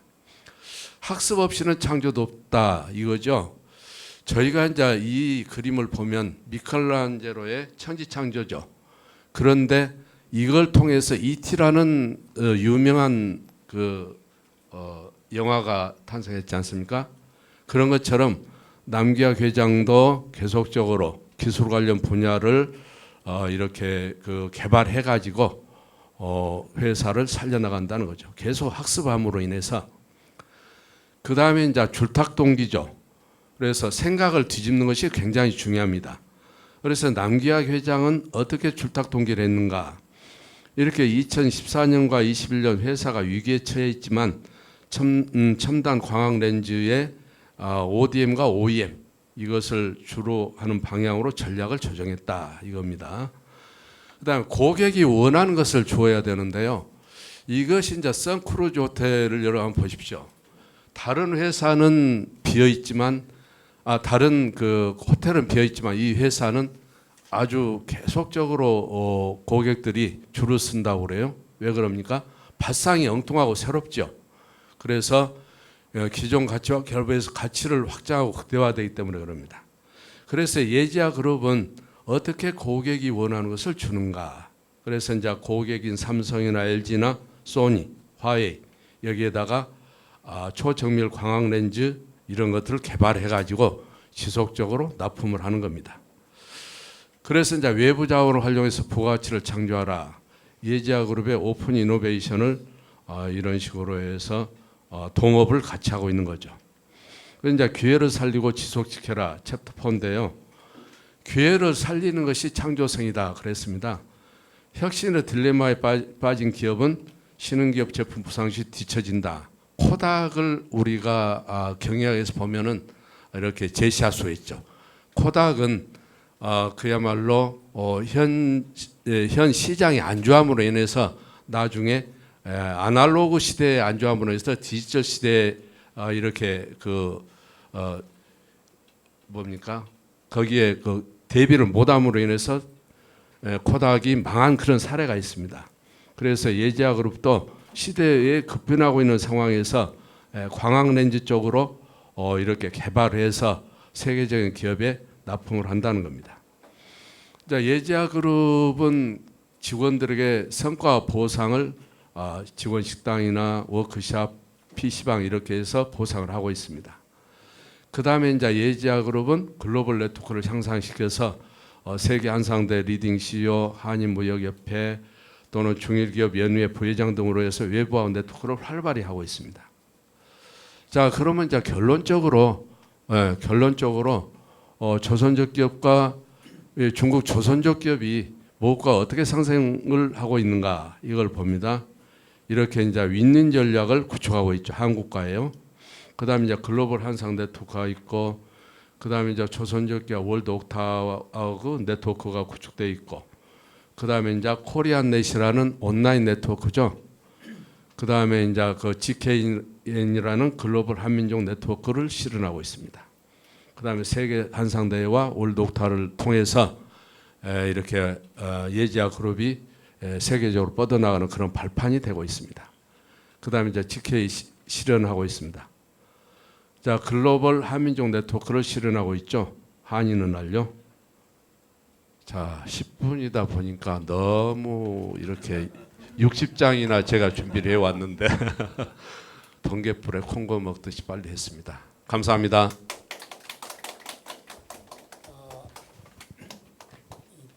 충분한 시간을 드리지 못해서 죄송합니다. 문성우 교수님 안 오셨죠? 그러면은 혹시 늦게 오시면 또 이야기를 듣기로 하고 이 굉장히 깊이 있는 그런 준비가 되어 있었는데 너무 시간을 짧게 드렸으니까 간단하게 시사점이랄까 간단하게 정리해서 한마디만 해주십시오.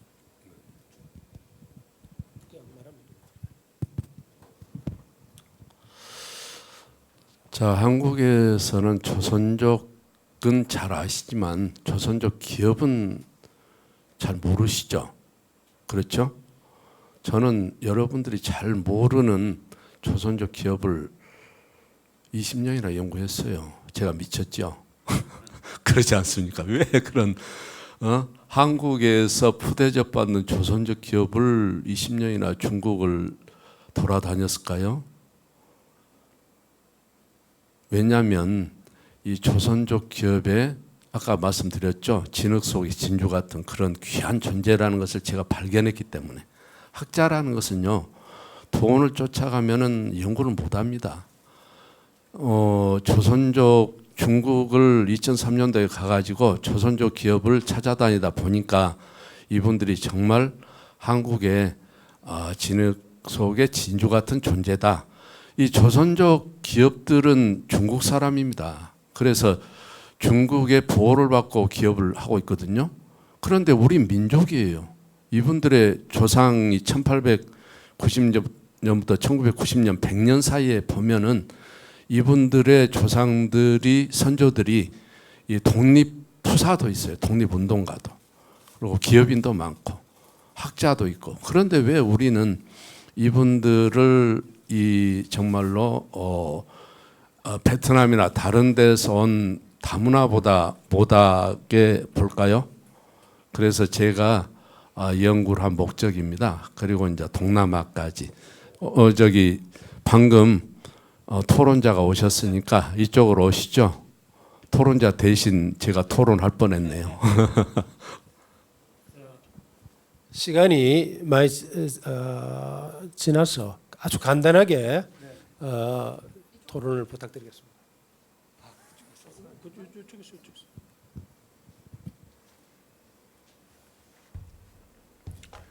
죄송합니다. 먼저 죄송합니다. 너무 늦어서 죄송합니다.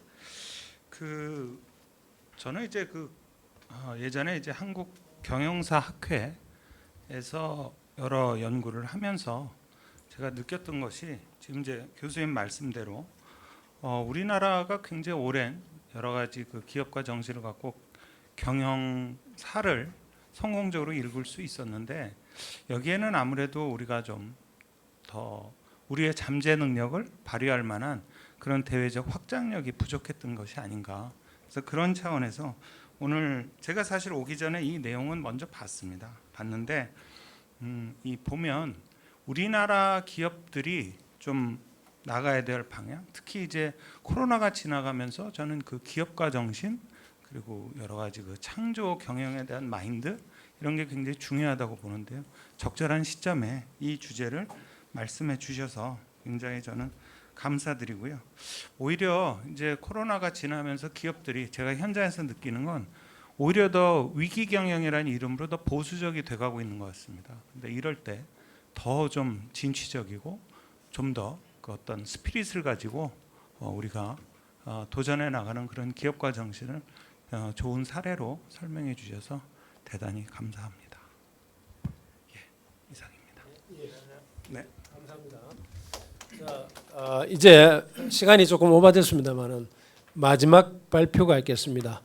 PT 부사나 프리마 글로벌의 다각화와 도전 계명대 신진교 교수님의 발표가 있고 토론자로는 경기대 김소영 교수님이 맡기로 했습니다만은 진짜 그 긴박한 그 개인 사정으로 오시지 못하고 경일대 오수정 교수님 오고 계십니까? 예, 오수정 교수님이 아마 대신 토론하기로 되어 있습니다. 자, 간략하게 발표를 부탁드리겠습니다. 예, 계명대학교 신진교입니다. 일전에 이 한상기업 연구에 관한 이 부탁을 듣고 아까 그 코라오 그룹에 대한 연구처럼 저도 2017년도에 그 한상대회에서 논문을 발표했고 그 이후 5년 동안에 우리 BPG가 어떻게 성장 또는 발전했는가에 대해서 조금 탐색해달라는 부탁을 들었습니다. 뭐 잘 아시다시피 인도네시아는 굉장히 그 떠오르는 국가이고 세계 4위의 인구를 가지고 있으면서도 매년 5% 이상의 성장을 하고 있습니다만은 인도네시아 한상기업에 대한 연구는 상당히 여전히 좀 부족한 편이고 그런 면에서 이 코로나 위기에도 불구하고 이 다각화를 통해서 지속적으로 성장하고 있는 BPG 그룹의 다각화 전략의 수립과 성과를 만들어내는 실행 요인이 과연 무엇인가 이 관점에서 이 BPG 그룹에 대한 이 사례를 한번 살펴봤습니다. 기본적으로 이 회사는 봉제 기업이고요. 가장 많은 제품은 이제 아웃도어 제품인데 특히 그 유럽의 프리미어리그 축구 선수들 입는 유니폼을 한때 독점 공급을 했었고 세계 유명 그 브랜드 제품들 직접 만들어서 판매를 그 OEM 방식으로 그 제조해서 판매를 하는 회사였었는데 한때 그 종업원이 한 9천 명 정도에 이르르고 굉장히 크게 성장을 했고 2009년도에는 이명박 대통령이 이제 인도네시아를 국빈으로 방문하였을 적에 우리 동포기업 한번 가자 해서 갔던 데가 바로 이 BPG 그 회사입니다. 그러면서 굉장히 그 세간에 좀 주목을 받기 시작했던 회사였고요.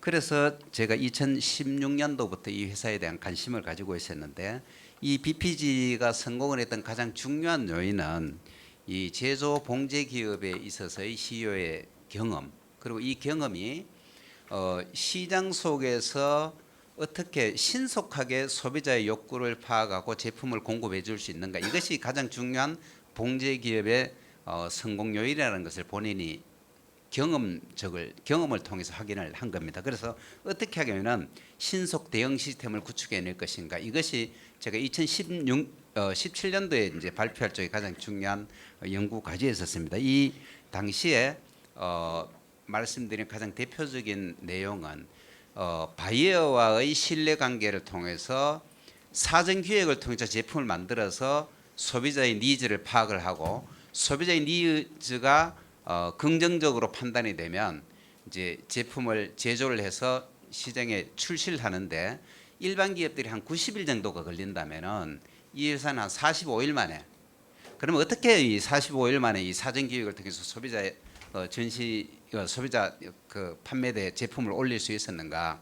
그래서 뭐 여러 가지 요인이 있었습니다. 가장 중요한 것이 바이어하고 공급자의 신뢰 관계였었습니다. 특히 바이어에게는 사전 기획에 대한 아이디어와 정보를 넣는 대신 그에게 충분히 수입이 보장되는 기회를 제공해 줬고요. 특히 섬유 산업이 그렇습니다. 특히 봉제 같은 경우는 스트림 산업이기 때문에 다양한 제품들을 부직포를 포함한 제품들을 그 스트림 상에 있는 협력업체들에게 공급을 받아야 되는데 사전 기획을 통해서 만들어진 원단이나 모든 부직포들에 대해서 사전 생산을 하게 하고 그 제품이 성공을 하든 성공을 하지 않든 그 성금을 지불하고 사전에 기획했던 금액을 협력업체들에게 전적으로 지불해 줌으로 인해서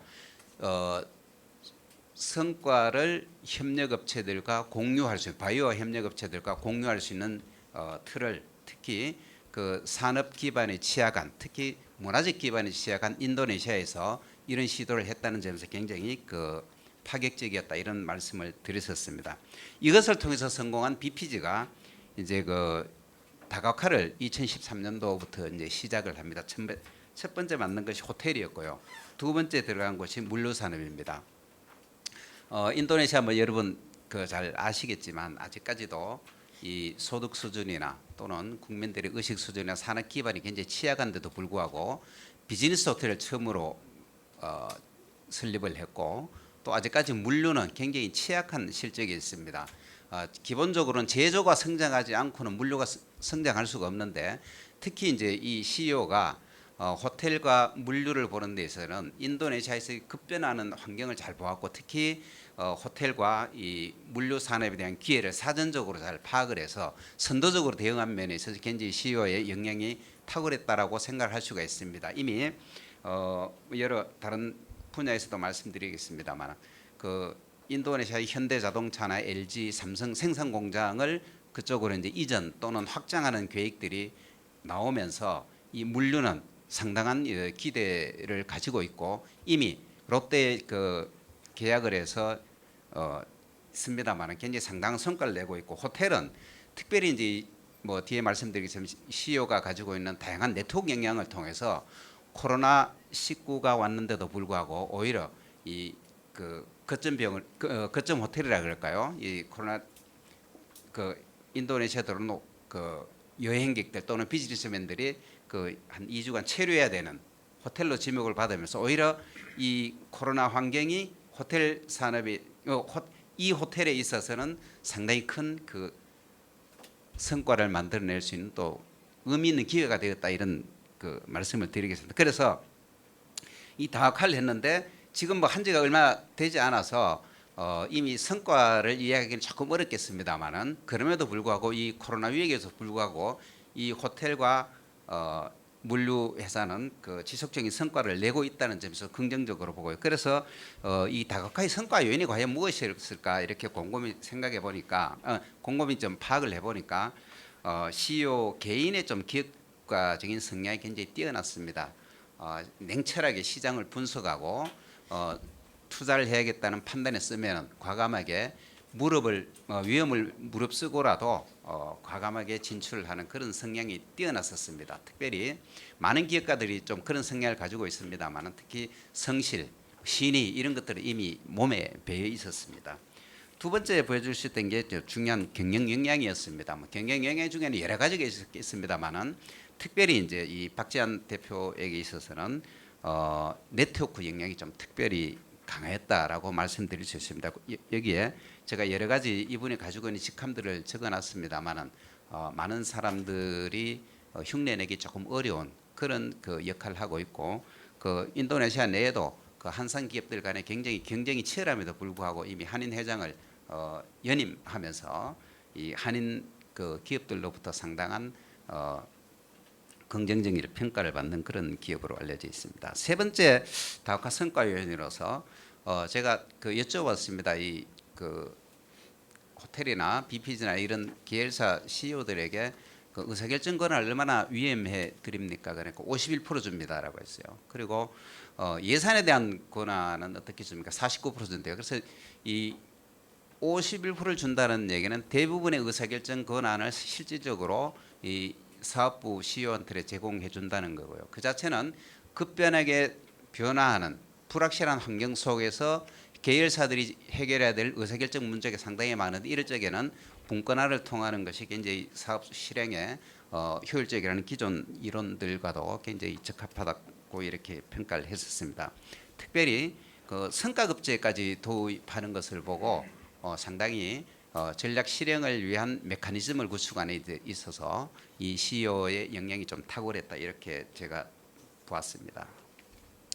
그다음 새로운 도전과 과제를 제가 여쭤봤습니다. 앞으로 어떤 분야로 더 진출할 계획을 가지고 계십니까? 그러니까 오토바이나 자동차 관련 배터리 사업으로 진출을 이제 조만간 계획을 하고 있다고 했습니다. 그런데 과연 앞으로 이 배터리 사업으로 진출하고 또 다른 분야도 진출하겠습니다만은 그런 산업 분야로 진출할 적에 그러면 이 BPG가 어떤 지금까지는 이렇게 그 다크를 통해서 어느 정도 성과를 내왔습니다만은 미래를 위해서는 우리가 좀 더 고민할 부분이 있지 않는가. 그래서 다카 전략 실행의 관점에서 제가 그 기존의 연구들 또는 이론들을 가지고 몇 가지 좀 이 회사에 대한 조언을 좀 제공하는 걸로 연구를 마무리하기로 했습니다. 첫 번째는 다카 동기를 조금 분명히 해야 될 필요가 있겠다. 뭐 시장 장악력을 확보하겠다라든가 또는 뭐 CEO의 어떤 그 뭐라 그럴까요?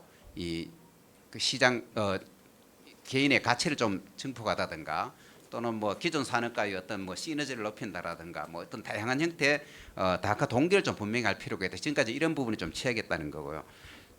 그다음에 다카 방법입니다. 지금은 전부 내부 개발 중심이었지만 어떻게 기업 인수하는 방법도 좀 고민해 볼 필요가 있고 특히 다카 진출을 위한 그 세 가지 테스트, 포트폴리오 분석, 나아가서 특히 전략 실행과 관련해서 우리가 좀 고민해 볼 문제들이 만약에 다카 전략이 수립되고 나면은 이 전략을 어떻게 실행에 옮길 건가와 관련해서 CEO가 고민해야 될 문제가 여러 가지 많습니다. 첫 번째는 조직의 구조를 아까 말씀드린 것처럼 분권을 할 것인가 집권을 할 것인가.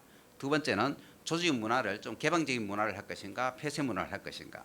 또 전략적 리더십도 마찬가지입니다. 역시 분권화와 관련되어 있겠지만 사업부의 CEO들에게 어느 정도 권한을 분할하고 그들과 정보를 어떻게 공유할 수 있는 체계를 만들어낼 것인가 이런 부분들 특히 보상이나 인센티브 체계 이 CEO 사업부 CEO들에 대한 성과 평가 보상 체계 또 마지막으로 정책이나 절차 정보 시스템 통제 시스템 이런 부분들에 있어서 이 BPG 그룹이 사업부들에 대해서 어떤 통제 체계를 만들어낼 것인가 이런 부분들이 굉장히 중요한 포인트다 이렇게 생각을 하고요.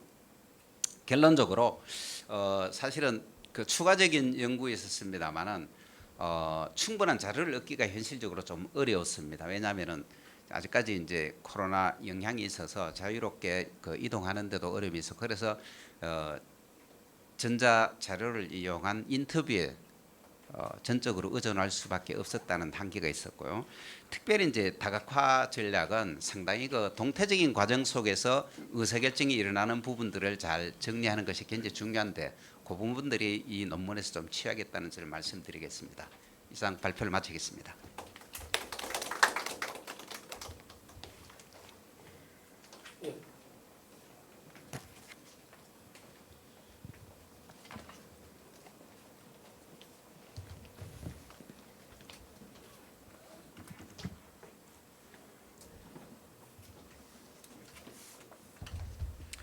네, 안녕하십니까. 저 김소영 교수님 대신에 이제 토론자로 참여하게 된 경일대학교 오수정이라고 합니다. 저는 이제 부산화 프리마 글로벌 그 회사 논문을 읽고 또 오늘 여러 가지 발표를 들으면서 참 여러 한상 기업들이 이제 잘 비즈니스를 하고 있고 또 이 분야에 대해서 지속적인 관심과 또 연구가 필요하겠구나 하는 것들을 많이 느끼게 되었는데요. 우선 부산화 프리마 글로벌 그 회사는 이제 말씀하신 대로 이제 봉제 사업을 하던 회사였지만 이후에 이제 호텔 그리고 뭐 이렇게 물류 쪽으로 다각화를 한 회사로서 되게 그런 측면에서 굉장히 흥미로운 사례라고 생각이 들었고요. 그리고 또 CEO 인터뷰를 직접적으로 인용을 하셔서 논문을 작성을 하셨는데 이제 그런 측면에서 굉장히 생생하게 좀 이런 전략들에 대해서 좀 살펴볼 수 있지 않았나 하는 그런 생각이 들었습니다. 또 논문에서는 이제 그 회사의 성공 요인을 잘 정리를 해주셨는데요. 이제 이러한 측면에서 유사한 사업을 하고자 하는 그런 회사들, 실무자들에게 좀 더 좀 유용한 시사점을 제공을 하고 있다라는 생각이 들었습니다. 그러면 몇 가지 제가 좀 궁금했던 점에 대해서 좀 말씀을 드리도록 하겠습니다. 우선 그 논문에서는 그 이론적인 개념에 대해서 많이 설명을 해주셨는데요. 이제 다각화 관련해서 이론적인 측면을 이제 설명을 해주셨는데 분석 과정에서는 이 부분에 대해서 좀 다루지 않았던 점이 있었던 것 같아서요.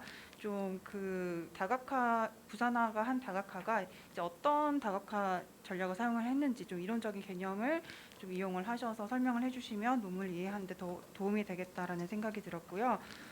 그 다음에 이제 그 처음에 그 사업을 할 때 CEO의 어떤 산업적인 경험이 많은 도움이 됐다 성공하는데 이런 말씀을 해주셨는데 그 이후에 다각화를 하면서는 그 기존에 가지고 있었던 이런 산업적인 경험들 그리고 그 기존의 기업이 가지고 있었던 핵심 역량들이 어떤 영향을 미쳤는지 아니면 어떤 관련성을 가지고 있는지 이 부분에 대해서도 조금 설명을 해주시면 더 논문을 이해하는 데 도움이 될 것 같다는 생각이 들었습니다. 네, 이상입니다. 감사합니다. 예, 그 말씀해 주신 부분 그 잘 이해를 했고요.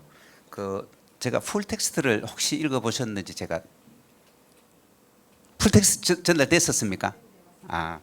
거기 그 제가 그 인터뷰한 내용만 좀 기술하다 보니까 그런 그 이론적인 부분과 연관된 부분들 조금 부각시키지 못한 부분들이 조금 있는데 제가 그 개념적인 논리에서 제공한 그 부분에 어느 정도 좀 정리가 되어 있습니다. 그게 또 반대로 아까 맨 뒤에 제가 그 향후 재현과 관련해서 앞으로 이 다카 이론의 관점에서 이런 부분들이 다카 전략 수립에 조금 반영됐으면 좋겠다라는 내용이 아마 그 카멘트하신 내용하고 좀 관련이 있을 것 같고요.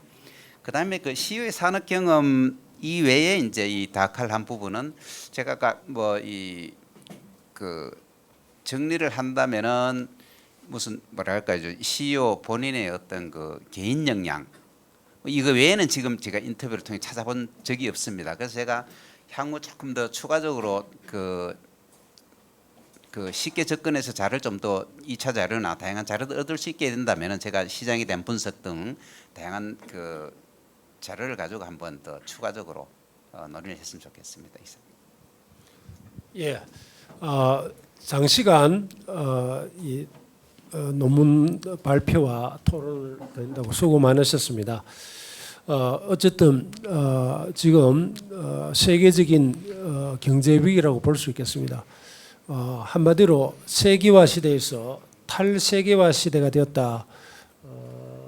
미국이나 중국의 무역 마찰이라든지 코로나에 의한 공급망 스프라이 체인의 붕괴 또 러시아의 우크라이나 침공에 따른 신냉전 체제의 등장 등등으로 해서 과거에 세계화 시대에 가장 그 우등성이었던 우리나라가 가장 위기에 처할 가능성이 있습니다. 그래서 새로운 시장을 미국, 중국에 대한 시장의 비중을 낮추고 새로운 시장을 개척하고 또 새로운 서프라이 체인을 구축하는 등 여러 가지 과제가 있습니다.